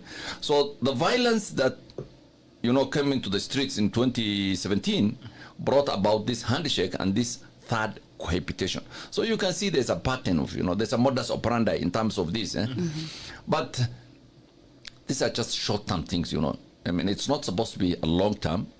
Uhuru just wanted to cool the streets and to sideline William Ruto, which he has done. But you see, whether William Ruto evolves into a force bigger than the two of them is yet to be seen. So you can have your own design. You can, I mean, Moi had his own design when he picked Uhuru to be his successor. But you can see that the people of Kenya spoke in a stronger voice, and Moi's program did not come to fruition. Whether that will happen or not, we will see. But you know, I mean, leaders design structures, people decide who rules them. Yes. But they are saying there's a deep state who decides. Atwoli told us the other day they have actually decided who is going to be president, who is going to be senator. The only thing we can vote for is the MCA. Is the MCA. So where are the people? But let me ask you, when you make decisions on what Atwoli says, looks like you have a very low opinion about Atwoli. Not really. I'm not, I mean, I have nothing personal against Atwoli, but you know, I mean, Atwoli speaks for who? He doesn't speak for Kotu nowadays because he has abandoned. I mean, he's a respectable man who speaks for his family, but he should not speak on big national issues like this. You have not heard him talk lately. He has been told to shut up, and that's why he doesn't talk. But I tell guys, you know, that people talk about deep state. I have done election petitions in many parts of this country, and I always like to give an example of, you know, Mandera North, which borders Ethiopia, and Embu, the governor's election for Embu. When Governor Wambora won the election, he won with 800 votes. Only 800 votes, and about 400,000 people voted. When we did the election petition, we counted, we reopened the boxes, we did everything, we did the election, the number of 800 moved by 50 votes. Yes. Only 50. So, I mean, there is no rigging. You don't. The deep state cannot elect AHMEDNASIR the president of Kenya. Election is about numbers, my friend. If you don't have the numbers, you cannot make it. And last election, you know, people don't like to work with figures. Last election, if you look at the votes, Gema votes was 5.2 million votes. 5.2 million votes. When you add the Kamba, the Luya, and the Luo vote, there are 5.5 million votes. Yes. Now, if you add Gema vote of 5.2 and you add a Kalenjin vote of 2.1, Uhuru and Ruto had 7.3 million votes versus 5.5 million votes. Then they can go to the rest of the country. But when they go to the rest of the country, Uhuru and Ruto already had an advantage of 2 million votes. So election is about votes. I'm not saying there are certain irregularities and there are, but they are not such nature as to overturn the will of the people. The deep state cannot, for example, unlike in Congo, where they decided the third person who had 10% of the votes to be the president. That can't happen in Kenya. It can't happen. Yes. It cannot happen. It can't happen. You actually once said that Wally is illiterate. I was just replaying that in my head. I don't know if you still believe in that, or do you think he has become better? You think he has recovered? Let's not go there. Who does Murathe speak for? Brother, he's a personal friend first. He's a man I know. He's a guy I respect because he's not like I make the distinction. He's not Otwoli, Murathe is an educated man. He's a wise man. He's a man you can have a decent conversation. But he speaks for himself, or he speaks as vice chairman of Jubilee. I think there's this notion that he speaks for Uhuru. I don't think it's true, because Uhuru speaks either for himself or he has official guys who speak. But Murathe is, he's close to the president. Maybe he's a friend. Everybody knows that. But he's entitled to his views, and they remain real, his views. It's only Kenyans who sometimes, assign those views to the president or someone else. But Murathe is the vice chairman of Jubilee. He's a very vocal man. He can talk what he wants, and I respect that. Yes. There's someone who was here last time, and they gave us a story about burials in Nyanza region. And they say, in Nyanza, it's very important for a man to build a simba. That's a house on the side. And when you're buried, you're going to be buried where you build. So if you are alone in Nairobi, you're blowing money in Kilimani, going to Kiza, Big Club and all that, you don't build a simba. Then, God forbid, you die on these streets. When they take you, they go and bury you. Now on your burial, they go and look for a madman in the market. And they tell him now, during the burial, you need to scream that this guy did not build the house. And the people, actually, he's paid some money. So during the burial, they say, wewe, hata ukujenga, utazikwa wapi. And then the same people who hired you come to say, wewe, usiseme sana. Don't say much. The same thing with political system. I think the people speak for people. And you cannot rule out that, for instance, when you get the brazeness and the braveness in which Murathe speaks, you can feel he's not speaking from a point of vacuum. Like, I cannot speak the way he can speak. By the way, if I speak like that, I'll not sleep even in my house. I'll go and look for a lodging probably in Amanga and sleep there. Where does he get the strength and the confidence to say what he says? No, I think you need to make a distinction between Murathe and the way Uhuru is. Uhuru is retiring, as a politician. You hear that he wants to be a prime minister, or I don't think that's true. I think Uhuru will leave once his term comes to an end. But Murathe is different, Murathe is looking into the future. He's reinventing himself. He's looking into the future. I don't know whether he's using this, as a bargaining chip with Raila, because if he says that Raila is the candidate, that makes him a player. He's a stakeholder in Raila's government. Or the administration. When he attacks and says that we can't have Ruto as the president, he's drawing attention to his position from Ruto's perspective. So I think you have to make a distinction. Murathe has a political future, or he wants to be a player in the political future, or he wants to have a stake in the next government. Whether he's using the speech he's making to bargain either with Ruto, and don't rule that out. It could be possible. Yes, or Raila, is something that we will see in the near future. But I don't think he's saying all this to speak for Uhuru. Can speak for himself. Has he ever really spoken for himself? Has he ever spoken for himself? There's no record actually of him speaking for himself. I think he speaks for himself. Where? Everywhere, including. I think the only time he spoke for himself was when he said, "Muachane na mama yangu."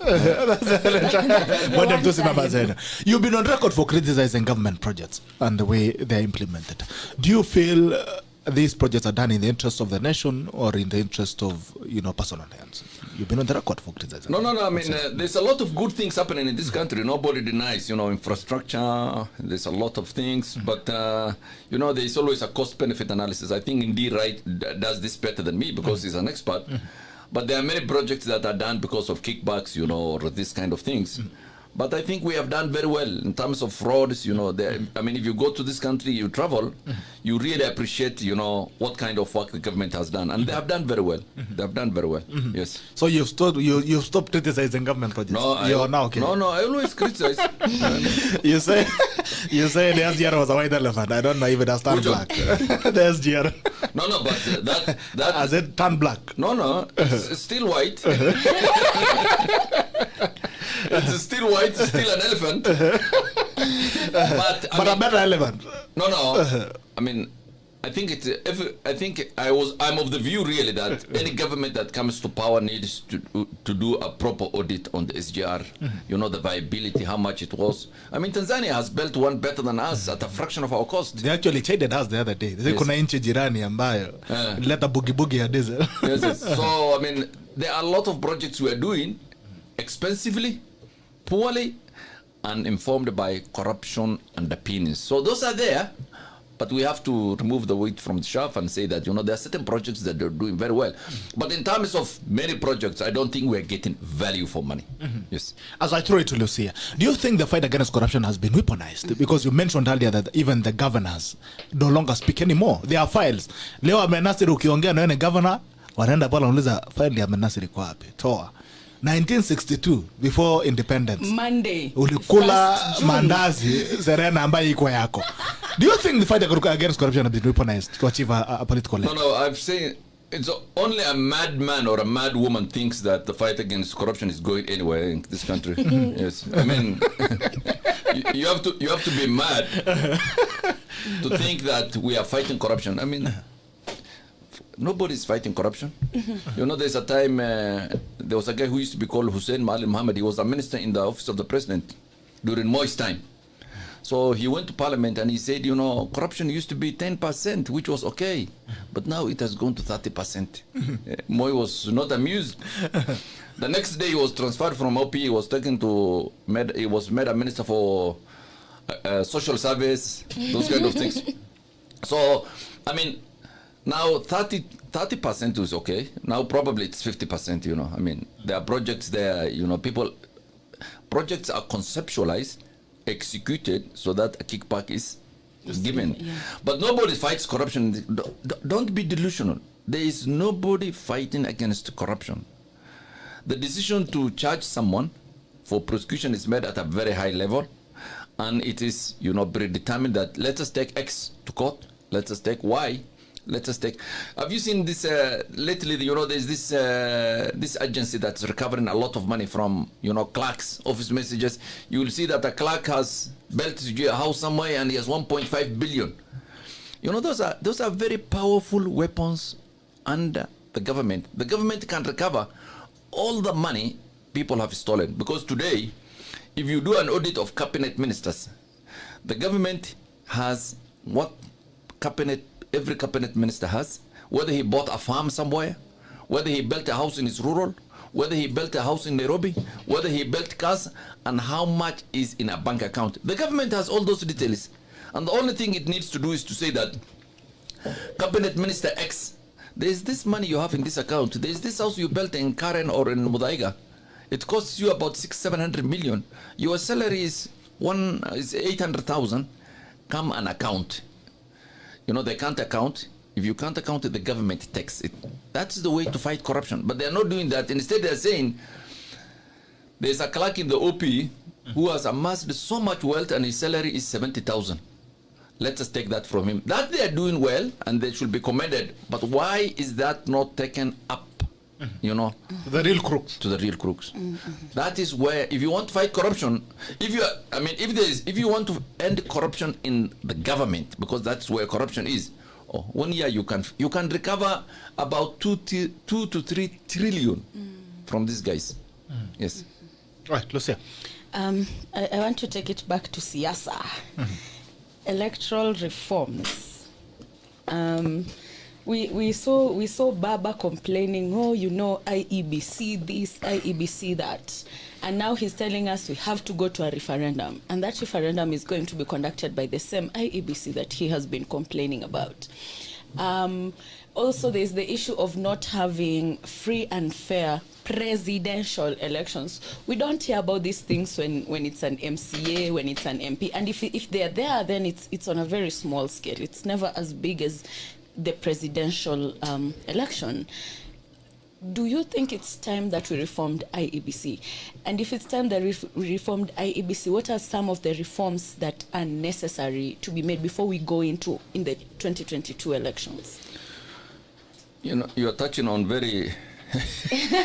You're not allowed to speak about that. No. I have no problem. You can't speak on anything. Don't be a straight shooter. I've been involved in presidential election petitions twice now. I acted for the president and the deputy in the last election. So I know, and I have very strong views about this. I'm not very popular with Raila and his people because there's a time I said that the only time Raila will say that an election is fair and free is when he wins it. And the test is he uses for whether it is unfair or not free is when he loses it. But the election is about numbers. I tell guys, I really want to become president of Kenya. I have a lot of, I mean, I don't sleep because I want to be president. But I'm realistic about my chances. I mean, I know that maybe I don't have the money or I don't have, you know, the crowds, I don't have the tribe, I don't have this. You have to be calculating. I mean, Musalia knows he wants to be president. But I think he knows deep down that he can't be president unless he becomes a project. Yes. There are many leaders that have that, you know, rational inhibitions that they can't make. Raila doesn't have that inhibition. Raila thinks that he can't become a president. Yeah? And when he falls short, he doesn't blame either his numbers or his resources or his coalition. He blames the state, you know, the deep state. Yes. But I can tell you that election in Kenya is about numbers. If you don't have a coalition of tribes, you will not. For example, I mean, next year, one is, you know, we have, one is the election is announced, you know, like in June, July, August, September, October, we will know who are the main players. The moment IEBC releases the voter register, any sensible man will know who can win and who cannot win. If Ruto has the support of, for example, the Kalenjins, some Kikuyus, some Gema votes, some this, you can say that, you know, I mean, give him 70% of this, give him 30% of this, give him 90% of this. This is what he will get. But if AHMEDNASIR runs in 2022, they will say that, okay, give him 20% of this, 5% of this. This guy can't win. Election it's that easy. Yes. So it's your opinion that we have had a free and fair elections? It's just that one person has problems. No, it can't be. It can't be fair because one has billions and the other one has no money. That is only where the unfairness is. Yes, it's economically unfair. So we don't need to change anything in the IEBC. No. We can change it. It can always be improved. For example, last time when we brought this rule that the election result should be announced at the polling station. I mean, that has changed the politics of this country. Because, you know, previously you could carry this, the car when it's transporting the votes was waylaid. The forest. Or the box has fallen out. Now what you do is that, and I remember even although I later on tell guys that it was good, Jubilee didn't like that. They went up to the Court of Appeal. And the court said that, no, this is a good thing for the country. Let the election be declared in the county, at the polling station. So Kenya has X number of polling stations. If you have a good agents, when the polling station is declared in all those areas, it's put on the notice board, or it's announced. Your agent will have it. He will relate to your headquarters, so you will have real time the result even before IEBC declared. So that is a very good way to ensure that it is not rigged. When Maraga Court declared the election, it said that, you know, I mean, it was spurious in my view, not because I was involved with the case, but because of other issues. It was declared on issues that have no bearing, the election, that, there's a small signature that's missing, there's a dot that's missing here. Those things always happen. But we can improve. I'm not saying it cannot be improved. We can have, we agree how the commissioners are elected. We agree how the secretariat works. Secretariat is very important. For example, there are many times the government infiltrates the secretariat. There's sometimes even, the intelligence service has its own people there. I mean, but the intelligence they have people everywhere, even probably here. You will not be wrong, actually. Even probably here. So it happens there, but you can't change the will of the people through rigging or deep state interference. No. It can never happen. It can't happen. Hakuna kitu kama hiyo. Hakuna kitu kama hiyo. You're very sure? Kabisa. I think Dr. Roslyn Akombe would strongly disagree with you, but that's a story. They believe for there's a another system, day. but now she was the one who was counting the vote. So No. To give her credit, when she ran to America, she said there were certain irregularities here and there, but they did not affect the result of the elections. Yes. For in this country, if we make if we make a new register, we register the voters afresh, so that we know exact number. We know that Central has this, Luo Nyanza has this, Western has this, and then we improve on certain things like communication, the kind of how to vote, when to vote, increase the number of polling stations. Also, these things are money. Sometimes some of these politicians don't have agents. When you don't have an agent who can look over for you, I mean, you're in trouble. But if you have an agent everywhere in this country, you can afford that, and it's very expensive. You can ensure that you get the result in real times and nobody steals your votes. that is the only way to go, and that needs resources. All right, as we open bunge la mwananchi, tukifunga bunge la mwananchi 0779800010 0779800010 bunge la mwananchi tutafungua, bunge la mwananchi tutafungua 0779800010. As we go to that, it looks like the IBCs are punching back for politicians who cannot accept elections, and it's a negotiation tool, because you mentioned all the, and I wanted to go back to cohabitation, political cohabitation. You beat me today, I come and say, no, you did not beat me fairly. So now let's talk. Let's agree on how we are going to live in this house. And there is one factor that is very constant, Raila Odinga. What is it with Raila Odinga and political cohabitation? And would it shock you that you would have an handshake with the next president if it doesn't win? What is it with him and, okay, you got to beat them this time. Instead of staying out and waiting for an election, you come in and say, guys, let's learn how to live in this house together.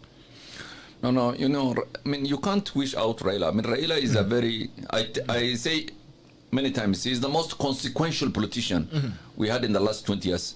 I mean, there's no politician in Kenya that has impacted or affected the politics of Kenya like Raila, I mean, he has not been president. He may or he may not be president, but, he is a very powerful person in Kenyan politics because of the issues he talks about, because of the challenges he poses to the status quo, because of the burden he carries on a daily basis. But that now he has left. He no longer has any burden. He no longer has any message for Kenya because now he's in government. He's in government. Yes. So whether he will be now consequential is something for Kenyans to see, or whether he has, he had a constituency. Raila had a constituency. Raila is an effective politician when he agitates, not when he's in government. When he challenges the status quo, he's very powerful. He's very strong because he knows how to press the right buttons. Everybody will say that this is the kind of man we want because he's talking our issues. But now he has lost it. He hasn't lost it. And now in 2022, he has to talk about how SGR is a good project. How it's a yellow elephant. Yes, how Jubilee has created projects. How Uhuru has transformed Kenya. How the rule of law is excellent. How the economy is growing. And that is, you see. Don't you think that's very dangerous politically? That is a very difficult thing to do in Kenya of today. Because everybody, when you tell them SGR is good or Jubilee has done, the economy has grown by 7%, people will say, you have been... You're not You are a visitor in Jerusalem. So that, I mean, if you look at the Kenyan politics now, that is why if you look at the last 1 month or 2 months, Raila can't talk. There's no traction. Even he can't dance his usual dances because the music, the music at the background. Speaker imekatwa waya. He's not used. Raila is. I mean, the terrain where the environment he is very unnatural for him. Yes. And the answer is, and that's the same thing. AHMEDNASIR, let me ask you, who takes the incumbency, the burden of incumbency? When you look at it, and you brought it quite well, Raila now has to articulate government agenda. From an opposition leader to an articulator of government agenda. The other day, he had been known for quite some time, first of all, for anti-corruption crusades and human rights, fighting for the democratic space, which right now is seen to be actually being a perpetrator of the same. Let's look at it this way. Let's start with the corruption tag, which William Ruto has carried for a very long time. It looks like right now it's going away, it's sweeping away, and it's getting to Raila Odinga. Ask me why. He has been accused of cleansing corrupt government officials at Capitol Hill. The other day the KEMSA scandal came. You would have expected Raila Odinga would be at Capitol Hill making a press conference talking about how the government has lost money. Instead, he was the one who was coming in to defend the government on that agenda.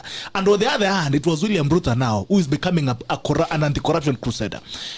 Do you think Raila Odinga is going to suffer the burden of incumbency as Jubilee case? Because it's very clear Kenyans are suffering. They are tired with this system. They're at a point where we want to throw in the towel. Who will pick the towel? You see, I mean, Raila has done a cost-benefit analysis. He has seen the cost of being in the opposition and the benefits of being in the opposition. Then he has done a cost-benefit analysis for being in government, and he has picked his side. He said, I want to be in government, and I want to espouse the government positions. It's true. I mean, corruption comes about either the exercise of power or being close to power. Yes. I mean, Ruto cannot bull deals now because he's not in government. The Chinese will tell him, oh, no, Ruto, you are not in government. You cannot cut deals. You can't cut You don't deals. have the knife. You don't have. But the Chinese now will see that, I mean, Raila can cut deals. Yes, because he is close to power. I mean, Uhuru, if he tells Uhuru, for example, that I have this deal and I have Chinese, but can you... He can influence, but there are consequences to that, because when you cut the kind of deals you cut in Kenya, I mean, those are corrupt deals. Those have consequences for the Kenyan public, and the Kenyan public will say that it is this that is pulling us down. So, incumbency has its problems, it has its benefits, but you decide which side of your bread is buttered. So we'll carry it, because at the end of the day, someone who has to carry the burden. Absolutely, absolutely. In 2020, there's someone who has to carry the burden. There are consequences. We'll take it. There are consequences. We'll carry that consequence between Raila Odinga and William Ruto. No, there's a time I tweeted and I said, the biggest worry Ruto has is for Uhuru to make up with him. Because the moment William comes back to Jubilee, he will be very unpopular. Everybody will leave him. The Kenyan masses have now taken up Ruto because they see him as an underdog. They see him as a guy who's not in government. They can't blame him for the mistakes and the misdeeds of government. The moment you are in government, everybody will say that, oh, all our problems are because of you, and people will leave you. Yes. So in short, you are saying Raila Odinga will carry the incumbency if Ruto does not come back to government. Yes, or, I mean, there's always a third chance, that Uhuru may get someone else, who is not... It might also get an entanglement elsewhere. Raila, yes. There's that possibility. I think Kenyan politics is too fluid. Don't make up your mind on anything up to 6 months to elections. You will die. Yes. Now, there comes also your new... There seems to be an entanglement between you and William Ruto. Why the change of heart? No. First, William we are neighbors. If you look, we live next, we are neighbors, My house and his house, apart from, where he lives in government, Leave alone that, but his real house, we are neighbors. Yes. Yes. So, I mean, I know the family, we know one another.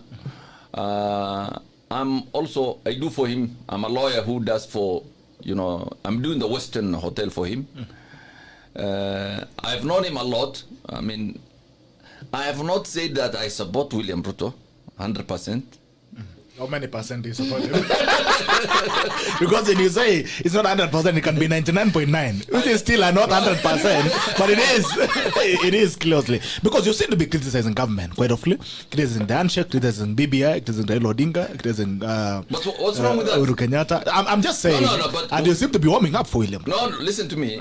When you criticize government, it doesn't mean you are for William Ruto. Those are two different issues.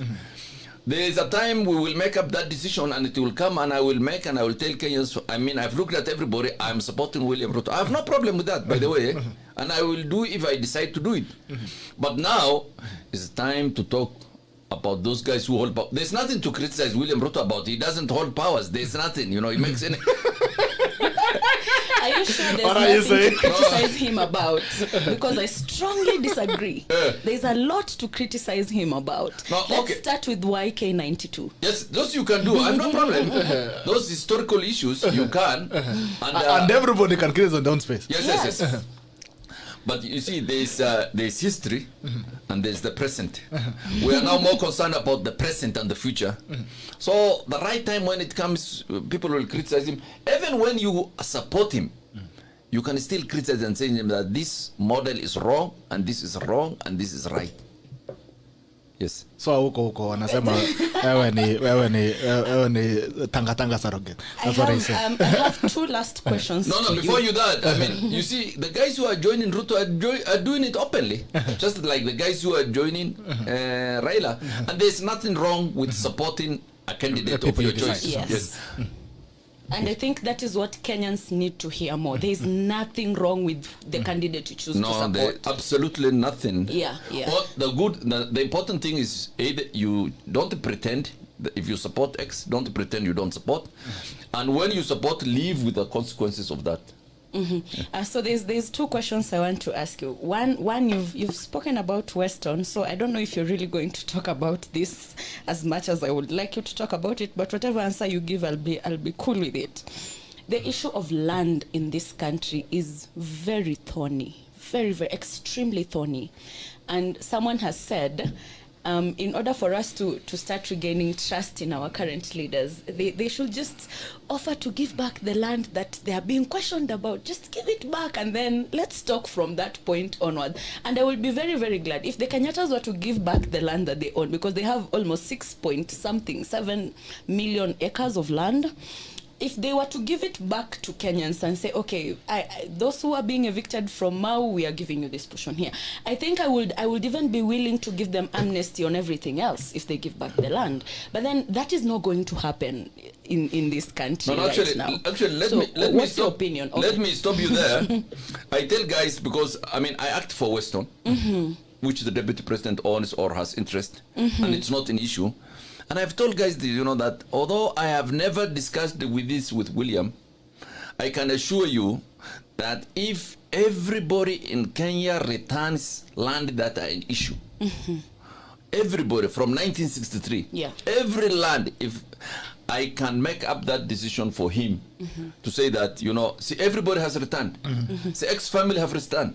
Y family has returned. Z family has returned. Playgrounds have been returned. Everything has been.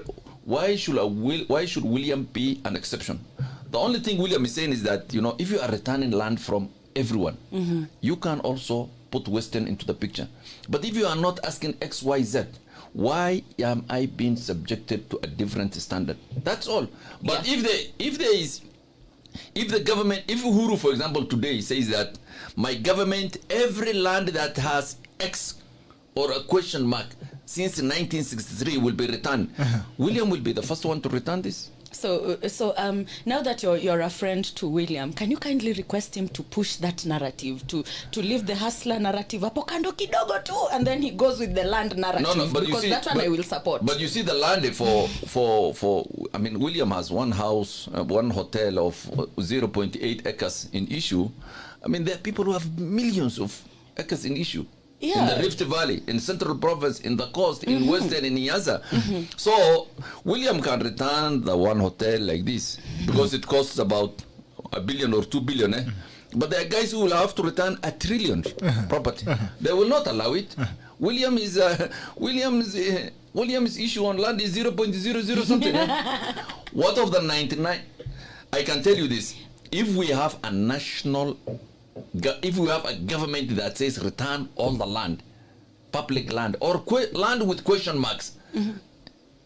So okay, yeah. So that is why the reports on land are actually rotting on shelves. Yeah. Is that why? Of course, of government. You know, Weston is a silly property compared to what's in issue here. No, it's actually just the political goodwill, and he has enough political clout to push it. No, he has enough political clout to push the agenda, and if he can get the political goodwill to do it, then I'm sure a lot of Kenyans are going to back him up with that. Let me not make this promise, but if you elect, I think, William, 2022, all the land issues in this country will be returned. All. I'm not speaking for him. Listen.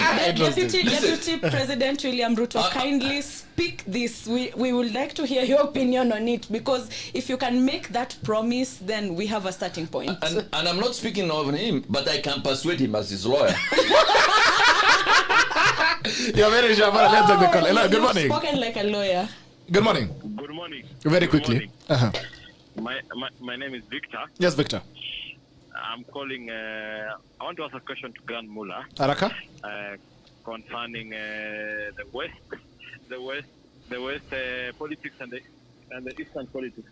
The West and the East politics. Because the West and the Eastern, the Western world and the Chinese politics and the West politics. I think the Western world are favoring William Ruto at this time of politics because of they critically want to defend the Constitution, the rule of law. What is the take about the Western politics and the Eastern politics in reference to the Kenyan politics? All right. That's my question. Okay, thank you. Grand Mullah. Western, like in Western countries? Yes, and America, Chinese and these other guys, yeah. I mean, I don't think it's about dominance. Or?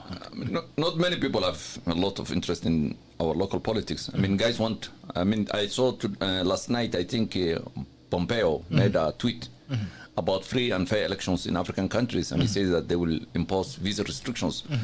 But I think both the West normally have some interest in terms of governance, in terms of ensuring that there's proper free and fair elections. The East normally doesn't have that because, I mean, China has no elections itself. So why does it care whether you have a free or fair elections? It's not in their business. No, China is more concerned about expensive infrastructure. No, building roads and bridges. That's what matters to them. All right, good morning. Hello. Good morning. Good morning to you. Arakaraka. This is Maxwell. My question to the Grand Mullah is that what is stake and his say in terms of the current political scenario for the deputy president being thrown out of government? He's out of government. Okay, all right, Asante. Hello, good morning. Hello. Morning. Hello. Yes. This is Abdullahi Alas calling from Mandera County. Abdullahi, mambo. Mzuri sana. Salimia ndugu yako na lugha ya kwenu. Lugha ya nyumbani. Mandera now is a national figure. This one bwana. Shamila ni mtumwa. I'm coming. So, yes. You need to make him governor. Kuna nyama na ngamia. Tuambie Daddy Abdullahi. This issue that has happened, as the Grand Mullah said, the issue of land or the Kenyan government system. If it is returning land, then we should start from 1964-63. Now, the issue of yesterday in Kisii symbolizes how ruthless Kenyan system is that Ruto helped to build. When they passed the Security Amendment Bill, 2014. many of Kenya, yes, 2014, many of us, including senior counsel, were saying that this is not good for this country. Now, This is happening. Now, what does this tell about Uhuru as a president? It means that Uhuru was not a person who was principled in the sense that if he allowed Ruto to be with him from 2013 to 2017, and Ruto was doing all manner of things in this country, then it means part of the illegality Ruto was committing allegedly, Uhuru was part of it. Now, if Kenyans tell us that Uhuru is a thief, how much of the resources did he steal, and how much was the presidency has stolen? Okay. So the issue of land is very emotive, and what we need to do in the country is stop this mob justice. But Ruto must also take heed from what Oginga Odinga did in 1966. If he wants to fight outside the system, many Kenyans are for the idea that we are tired of Raila, Moi, and Uhuru. So you want William Ruto to resign? When I want him to be when I want him to be bold enough to say if he cannot do anything from the system, then he needs to be outside the system. There are 50 million Kenyans. There are 50 million Kenyans. All right. Asante Abdullahi. Thank you. Hello. Good morning. Hi, General. Yes, sir. How are you? I'm saying you're calling all the way from Maryland. This is Emmanuel calling from Maryland. Okay. How is Maryland, sir? Can you tell Grand Mullah to tell the Vice President, please do something about land issues? We are ready for him. Tell what, Grand Mullah? To tell what the deputy president? Tell Grand Mullah to advise the Vice President to do something about that land issue, please. To start the land issue debate. We are 100% with him with that. You'll start with him akianza mambo ya shamba. Ndio anasema kwenda kuchimbua grenade na mikono. Alright, asante sana Radi from Maryland. Thank you. Hey guys, thanks very much. Asante sana. Thank you so much, sir. Grand Mullah. No, I think I agree. I mean, land is a very important issue, and I think it will be a very, very important factor in these elections, depending on how we handle it. It's not just emotive about land. Is not actually emotive. There's a lot of injustice about land in this country, right from 1963, in the 80s, 90s. I mean, a lot of things happened in terms of grabbing land and all this. So I can tell you that there will be a lot of these issues. There's need to be restitution in terms of justice. There's need to do a holistic issue. I mean, it will be costly even for government because there's a difference between what the law says and what the courts have said, and both of them have been very protective of guys who have taken land. You say that, if you are a second buyer, you can't be asked. If you are this, if you have a title, if you have all these issues.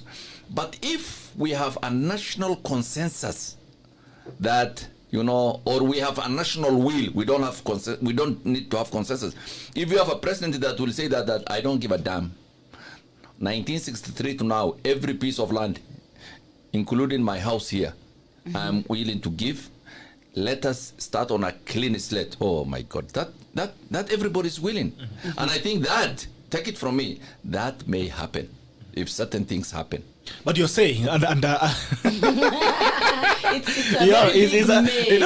guy is very good at throwing hints that he does not want really to throw properly. The thing is, you mentioned William Ruto, first of all. As a man, you feel, from your, I don't know, for whatever reasons, you feel that he's a person who will come and start the land discussion, right? And you've also said the country will change if someone comes up with that discussion. Let's talk about land and injustices. When you talk about a title deed and you talk about private property from what? Because African communities were properties were communally owned. There were no title deeds. You could say we are Maasais or we are Somalis, Kenyan Somalis, and this is our territory. We are Luyas, and this is our territory. There was no title deed to property. When you talk about private property, at what point did private start being private? If you have a title deed for 1,000 acres of land, where did you buy it from? Should we start those conversations? And the thing is, as you talk about someone who will come into power to bring in those questions, and the same people who hold these properties are the same people that are seen to give power. Do you think they'll give these people power? Let's be honest. You see, I mean, power will be given by the people of Kenya. It's not, for example, it's not X that will decide our. I want to debunk that. People talk about deep state or this. Nobody can make you the president of Kenya, or AHMEDNASIR, the president. It's the people that will make power, that will give you power. And I don't speak for anybody, but the way I can see, land will become a very important, probably the next wheelbarrow. Land will become the next wheelbarrow. Yes. But there is need to talk from land, and we need, I mean, let's not target, for example, X or Y, who has grabbed 1/2 acre in Turkana, and when we say that, the guys who have That is not fixing land issue. yes, that will not fix.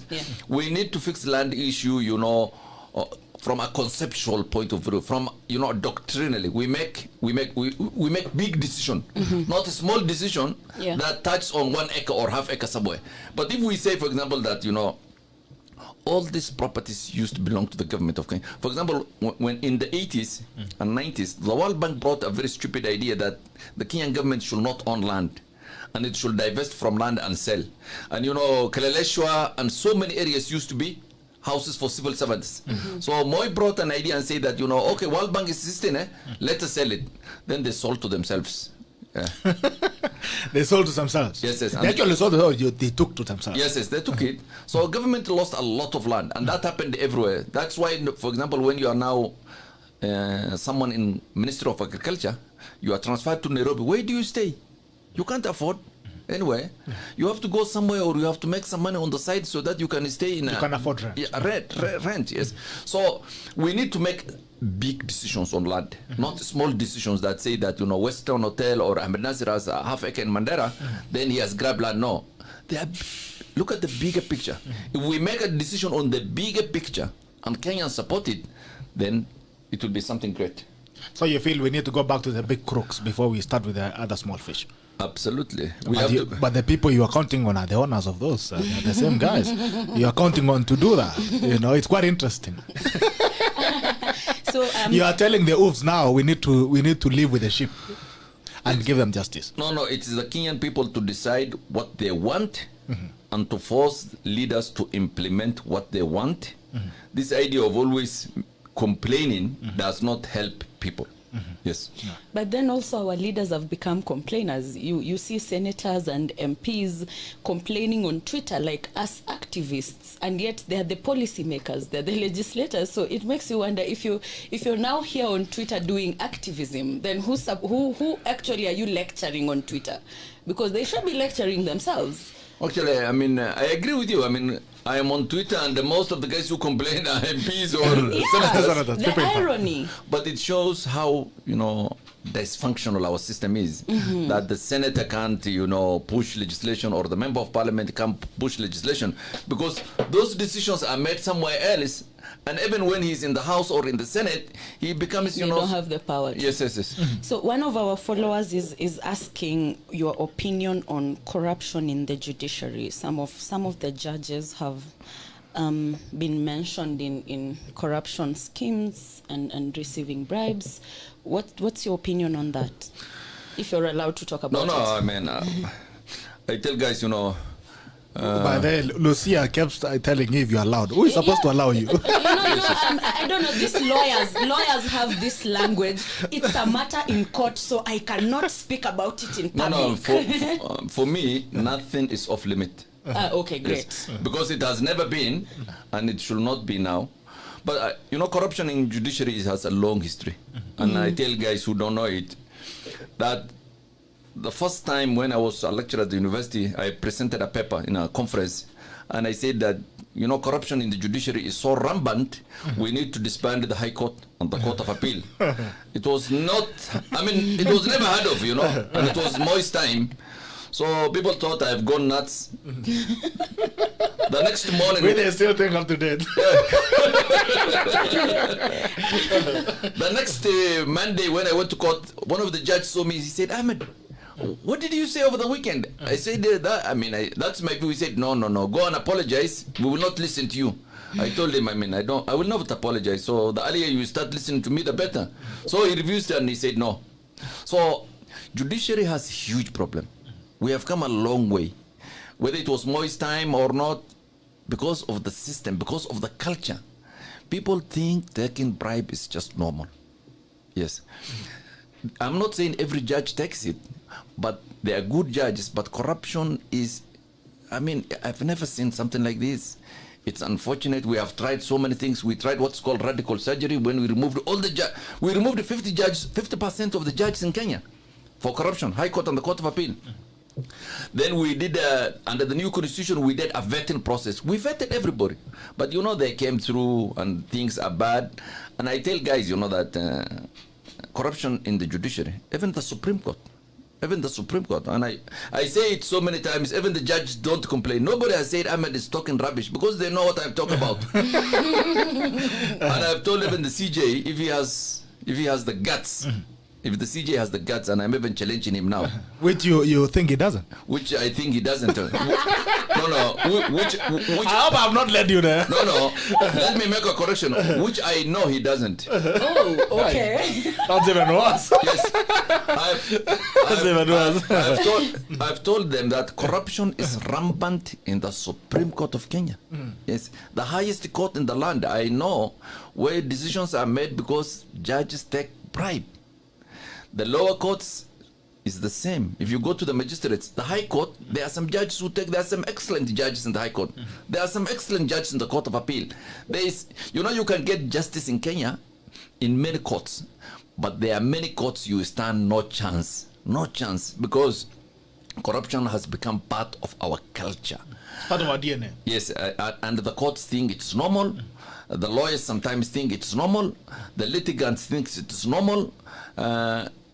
There are certain clients when they come to you, they say this case, you tell them, they say no.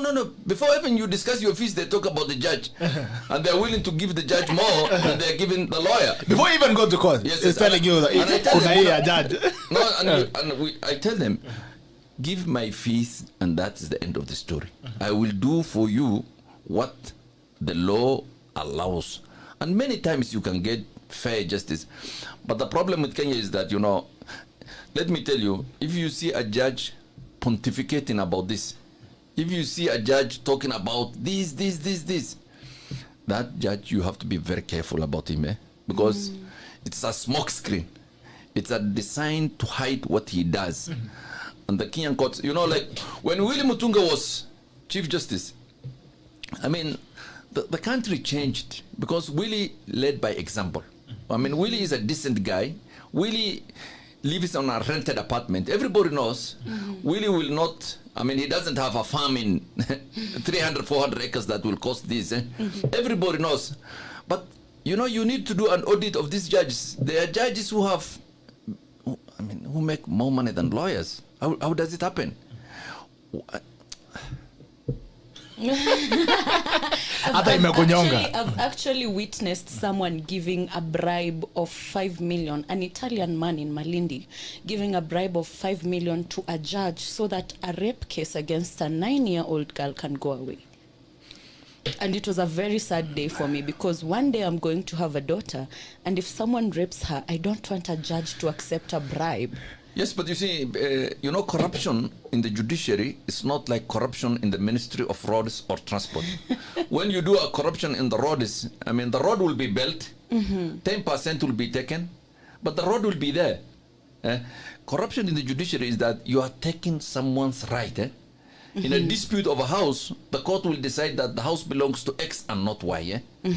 In a dispute involving hundreds of millions, the court will decide that this 100 belong to X or Y. So it is very consequential, because when a judge make a decision because of a corrupt consideration, he takes away the right of the person who is right in this. Yeah. He takes your house, they take your money, they take your family, they take your children. And even sometimes they take your wife. Which is worse. Ouch.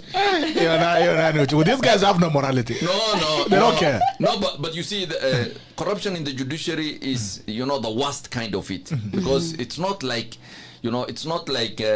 someone paying some small money so that you can allow him to build house next to the road or something like that. Corruption in the judiciary is huge. It gives no benefit. It impoverishes people, you know. It destroys people. It destroys families. It destroys businesses. It dehumanizes people. Yes. Let's talk about the contest that you mentioned about the wheelbarrow. You've said land will be the new wheelbarrow. And the thing is, there seems to be something that government is scared of. The other day, NCIC said they were going to ban the Asla versus Dynasty narrative. It looks like they are fearing an uprising from the poor against. Would you think there is a disparity? Because for me, by the way, the issue of tribalism, I never believe in it. I believe there are only two tribes in this country, the poor and the rich. I mean, cut and short. Do you think the government is scared of a point where the people would rise to demand their space? I think I will attribute, David Indy put it very well. Not, it wasn't David Indy, I think it was John Gidonko. He says, he says Ruto has a lot of weaknesses, but give him credit. He has changed the narrative of this discourse. He's saying, he's for the first time, he may not be a poor, of course he's not a poor man. Of course he doesn't carry the burdens of the poor people. But for whatever his political motive is, he has changed the narrative of discourse. He's saying that, the poor people must be heard. The rich people have been lording over this. It's always, we have been campaigning on politics, this, constitutional reform, but now we have come very close to the bone. We are saying that, these poor people, why is the situation not improving since independence of 50 or 60 years ago? And that's very powerful, when the watchman at home, questions why he's always a watchman, and his things are not improving and his kids are the same. When the driver realizes that, his life is not improving, he now needs to look at why is this thing happening? And the answer is someone is eating his share unlawfully. So you think those are narratives? It's time we start having these narratives. Absolutely, why not? It's long overdue. This thing of changing the constitution, they are there.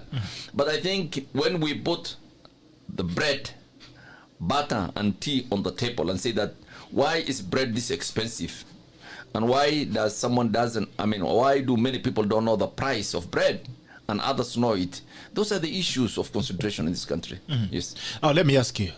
The other week on Sunday, Raila Odinga spoke on a podium in Kongware, and he said that BBI report is coming in a week. The following day, Steros follows and says they are not ready to give out a report. In fact, they deny that they are saying the report is not ready. Who is playing with this ping pong of BBI and whatever nonsense? What's going on?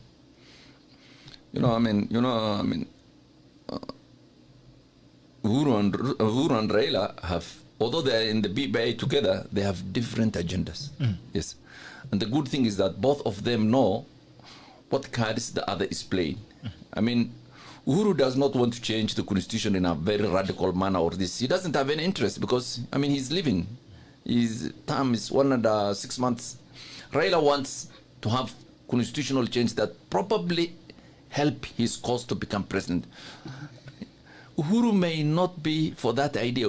I don't think Uhuru will, trust me on this, I don't think Uhuru will do any favor for Raila to become president. Yes. But they are in this game together for a certain short time. How short? Nobody knows. How long? Nobody knows. BBI report, we already had a BBI report, The first BBI report, the one that the Kenyan public were consulted, was given to the Kenyan public. We have seen it, we read it. It was nothing contained. The second PPI report is not what the public said. The second PPI report is an edited version. It's a concept. Yes. Some guys have sat down and said that let us create this structure, but I'm sure it will be challenged in court, and the courts will probably throw it away because BBI 2 is not BBI 1. But again, whatever it is contained, Uhuru has a lot of leverage. He will decide when it should be presented. Raila has no say. Yes. Raila just hopes. He can say it will be today, but it may not be today. He will say it will be tomorrow. It may not be tomorrow. He's in a very difficult position, and I feel sorry for him because he doesn't have as many cards as people think he has. Because Uhuru can just play and wait, and the more you wait, the more the credibility of Raila erodes with the Kenyan public. So do you think that is the agenda? Because we are 1 year down to an election. And if I'm right in my little knowledge of the Constitution, any changes that can be done says it has to be done 24 months before an election. When you talk about BBI, it's a constitutional change. Do you think there are chances that Uhuru will actually give Raila BBI? You know, there are some friends of mine who I have a lot of respect and who know Uhuru more than I do. And they suspect this is a game between Uhuru and Ruto, actually.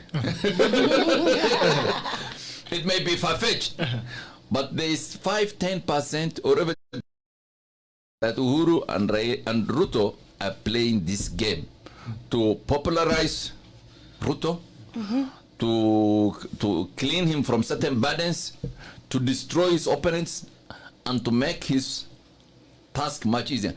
It's a small possibility, but it is there. It is there. It is there. I've said it before.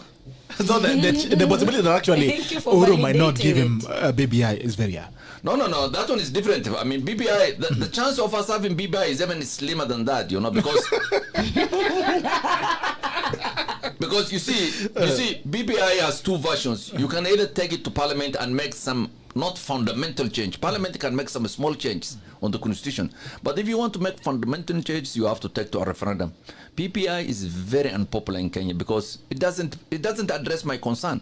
It doesn't address yours. It doesn't address the concern of the teacher. It doesn't concern it addresses the concern of 0.000 God knows 2 men, and there's certain political out of 50 million. Yes. So I mean, everybody knows. I mean, Uhuru is not stupid. He doesn't want to run a referendum. He loses when he's retiring.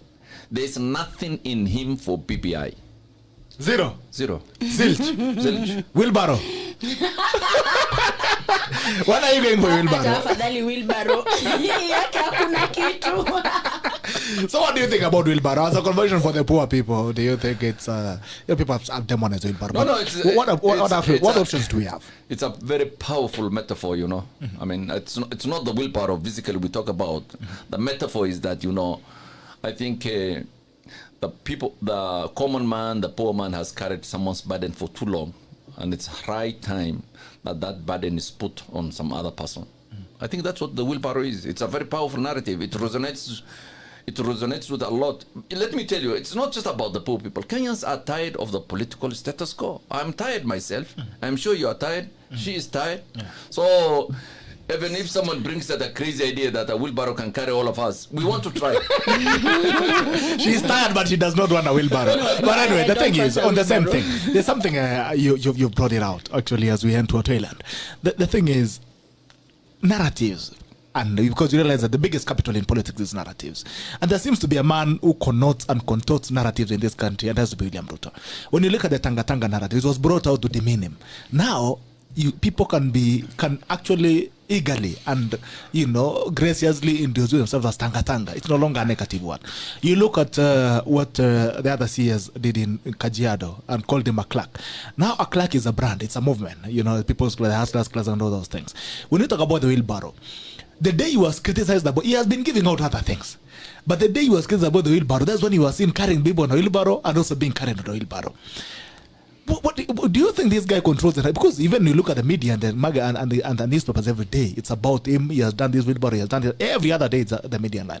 The thing is, do you think he controls the political narratives in this country? No, actually, he doesn't. It's the converse, really. In past years, it was Raila who used to con these things. You know, when he's called Baba, Baba when you are away, all these things. And people don't call their fathers at all. Yes. And now, if Raila cons something, nobody will look at it because he has lost the masses. And actually, why Ruto's agenda is resonating? It's not because of what he's doing. It's not because of Tanga or the wheelbarrow. Ruto's message is resonating because the people who are opposing him, the government, is very unpopular. Yes. You must take that as the base of this. Uhuru's government, for reasons I think that are obvious, is very unpopular. People don't like the government of Jubilee today because corruption is rampant, the economy has tanked, the constitution is being breached, people are feeling threatened, there is no food on table for many Kenyans, there is nothing. I mean, the future looks very bleak. So when a government that's unpopular, now says that we want to change the constitution or Raila is our man, people will go to the converse, the opposite side. And that is why people think that Ruto is now the new messiah, you know, that this is the guy who has hope. He's the he guy. has reinvented himself. Actually, I think Ruto should say that he's taking people to Canaan. He should inherit Canaan now. Yes. Because the last guy who was supposed to take has failed in that project. So we need He said if he had crocodiles, he said there were some crocodiles in the river. Your last questions, Lucia. My last question is wait, sorry, I have asked you all these questions. Okay. The culture of reacting to things rather than agenda setting things, especially with our legislators. We don't have legislators who agenda set. We wait for something to happen and then they react to it. What's your opinion? You know, the agenda, you know, in previous parliaments or previous generations, most of our agendas or legislation used to come through parliament, you know, either, you know, members of parliament. We used to have very famous MPs, you know. Yeah. Very famous MP. I mean, nowadays there's no famous MP, you know. I mean, I don't know, apart from the leader of government business, you can't know the other MPs because there is no controversy in parliament. You know, there's either, you know, those days there used to be mayhem in parliament. Even people used to fight once in a while. Parliament was parliament. Yes, The Kanjora spirit. Yes. But nowadays we don't have that. Legislations now that come to parliament are not from parliamentarians. It comes from the executive. Okay. You know, the government decides we need this kind of legislation. They make a proposal. The cabinet approves.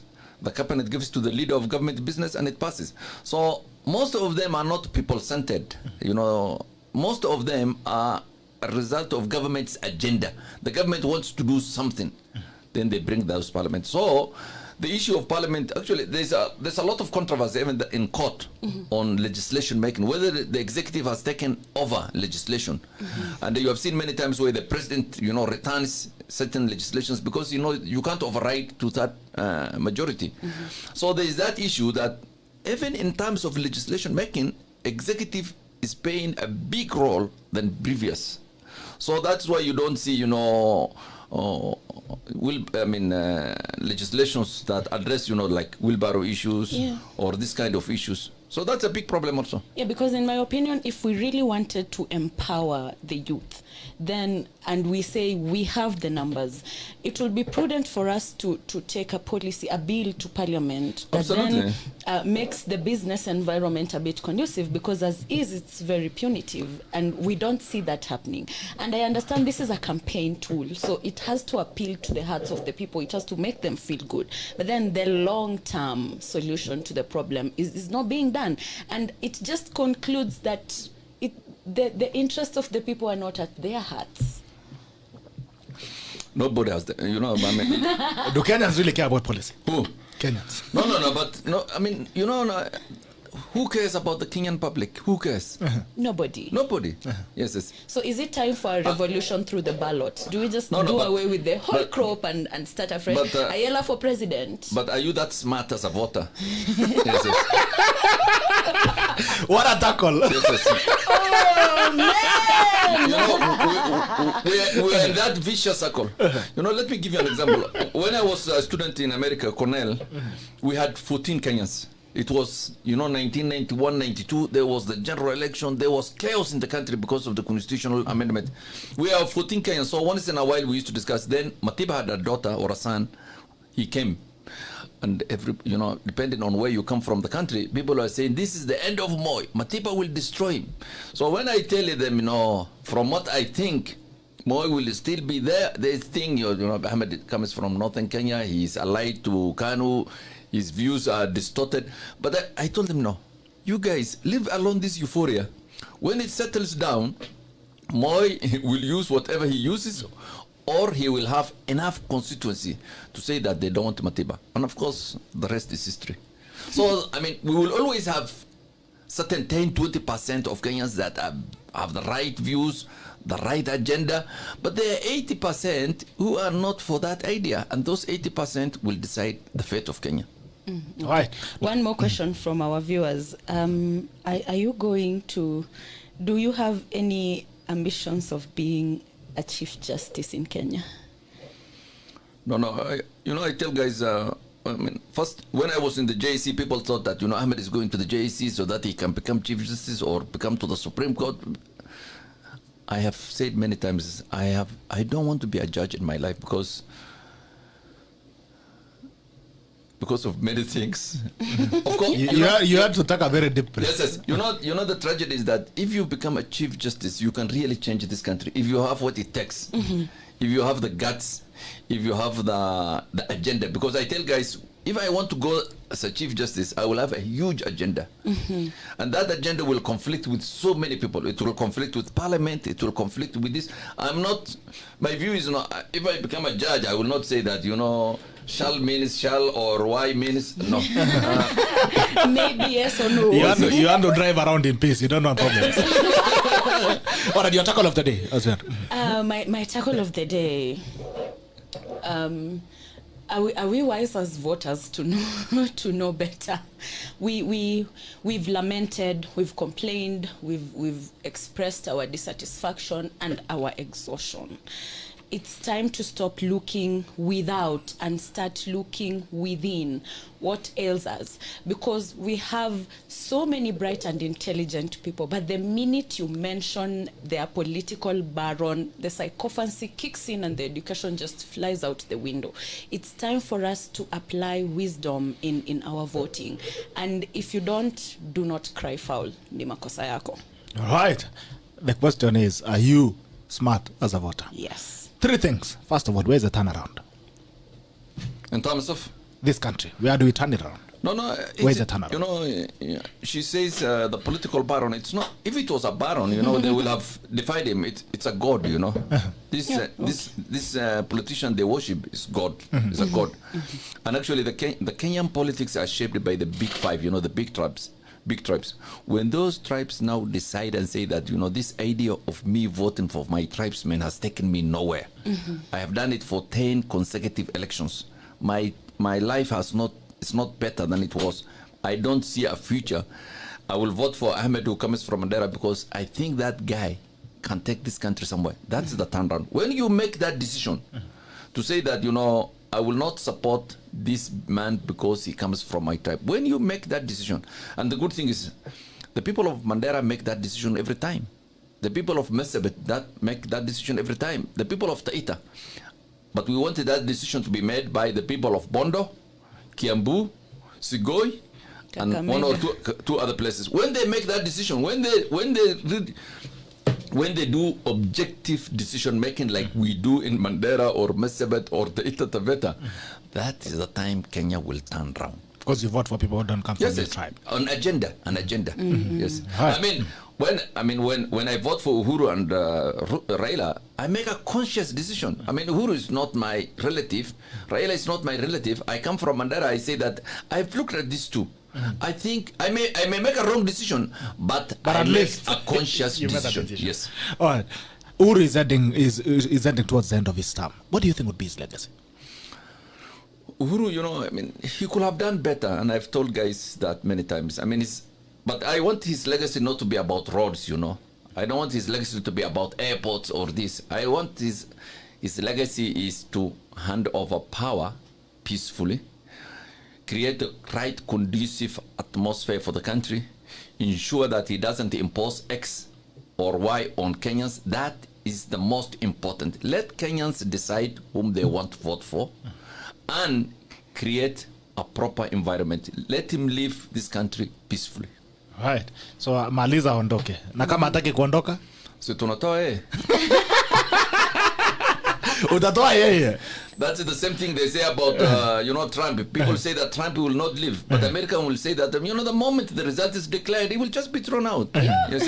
By like the other. Yes. Ahmed from Sudan. Absolutely. The other Sudanese guy. All right. Out of 10, what's your score for Kenyatta? So far, maybe 4. Ndi gave him 0. No. Unfortunately. No, I mean, you know, Uhuru has done actually. Uhuru done very well the first 5 terms. You know, he had the first 5 years. Yes, 5 years. I mean, he had an agenda, he had a drive, he had energy. You know, you could see where he wants to take this country. I mean, you may not agree with it, but you know, there was some drive, there was some vision, and Uhuru was let down by 1 or 2 facts. I think that probably we should discuss sometime later. But Uhuru, you know, did very well in his first term. So that is where your 4 score lies. Yes. But even this one, he still have 1.5 years. I may give him up to 6, or it may go down. So your score is 4 out of 10. Yes. Why? Because I mean, he has. I mean, he fought the judiciary. Unnecessarily, in my views. I'm a lawyer. I know what it takes. There are 41 judges that he has refused to sworn in for now about 2 years. He has no such powers in law. The courts have told him you don't have powers. He has cut the judiciary's budget drastically. I mean, the courts are unable to work on that.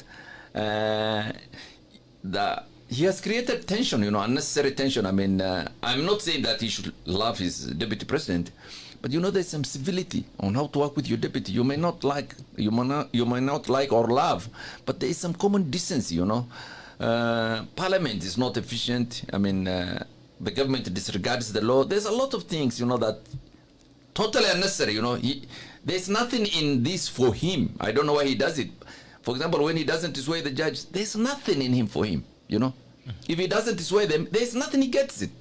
So why doesn't he do the right thing? But I think I think people don't advise him, right? Or people don't tell him, you know, this is the law, you know. If I was his attorney general, I would have told him, this is the law. If you don't do, I will resign because I don't want to waste my time in a government that doesn't follow the law.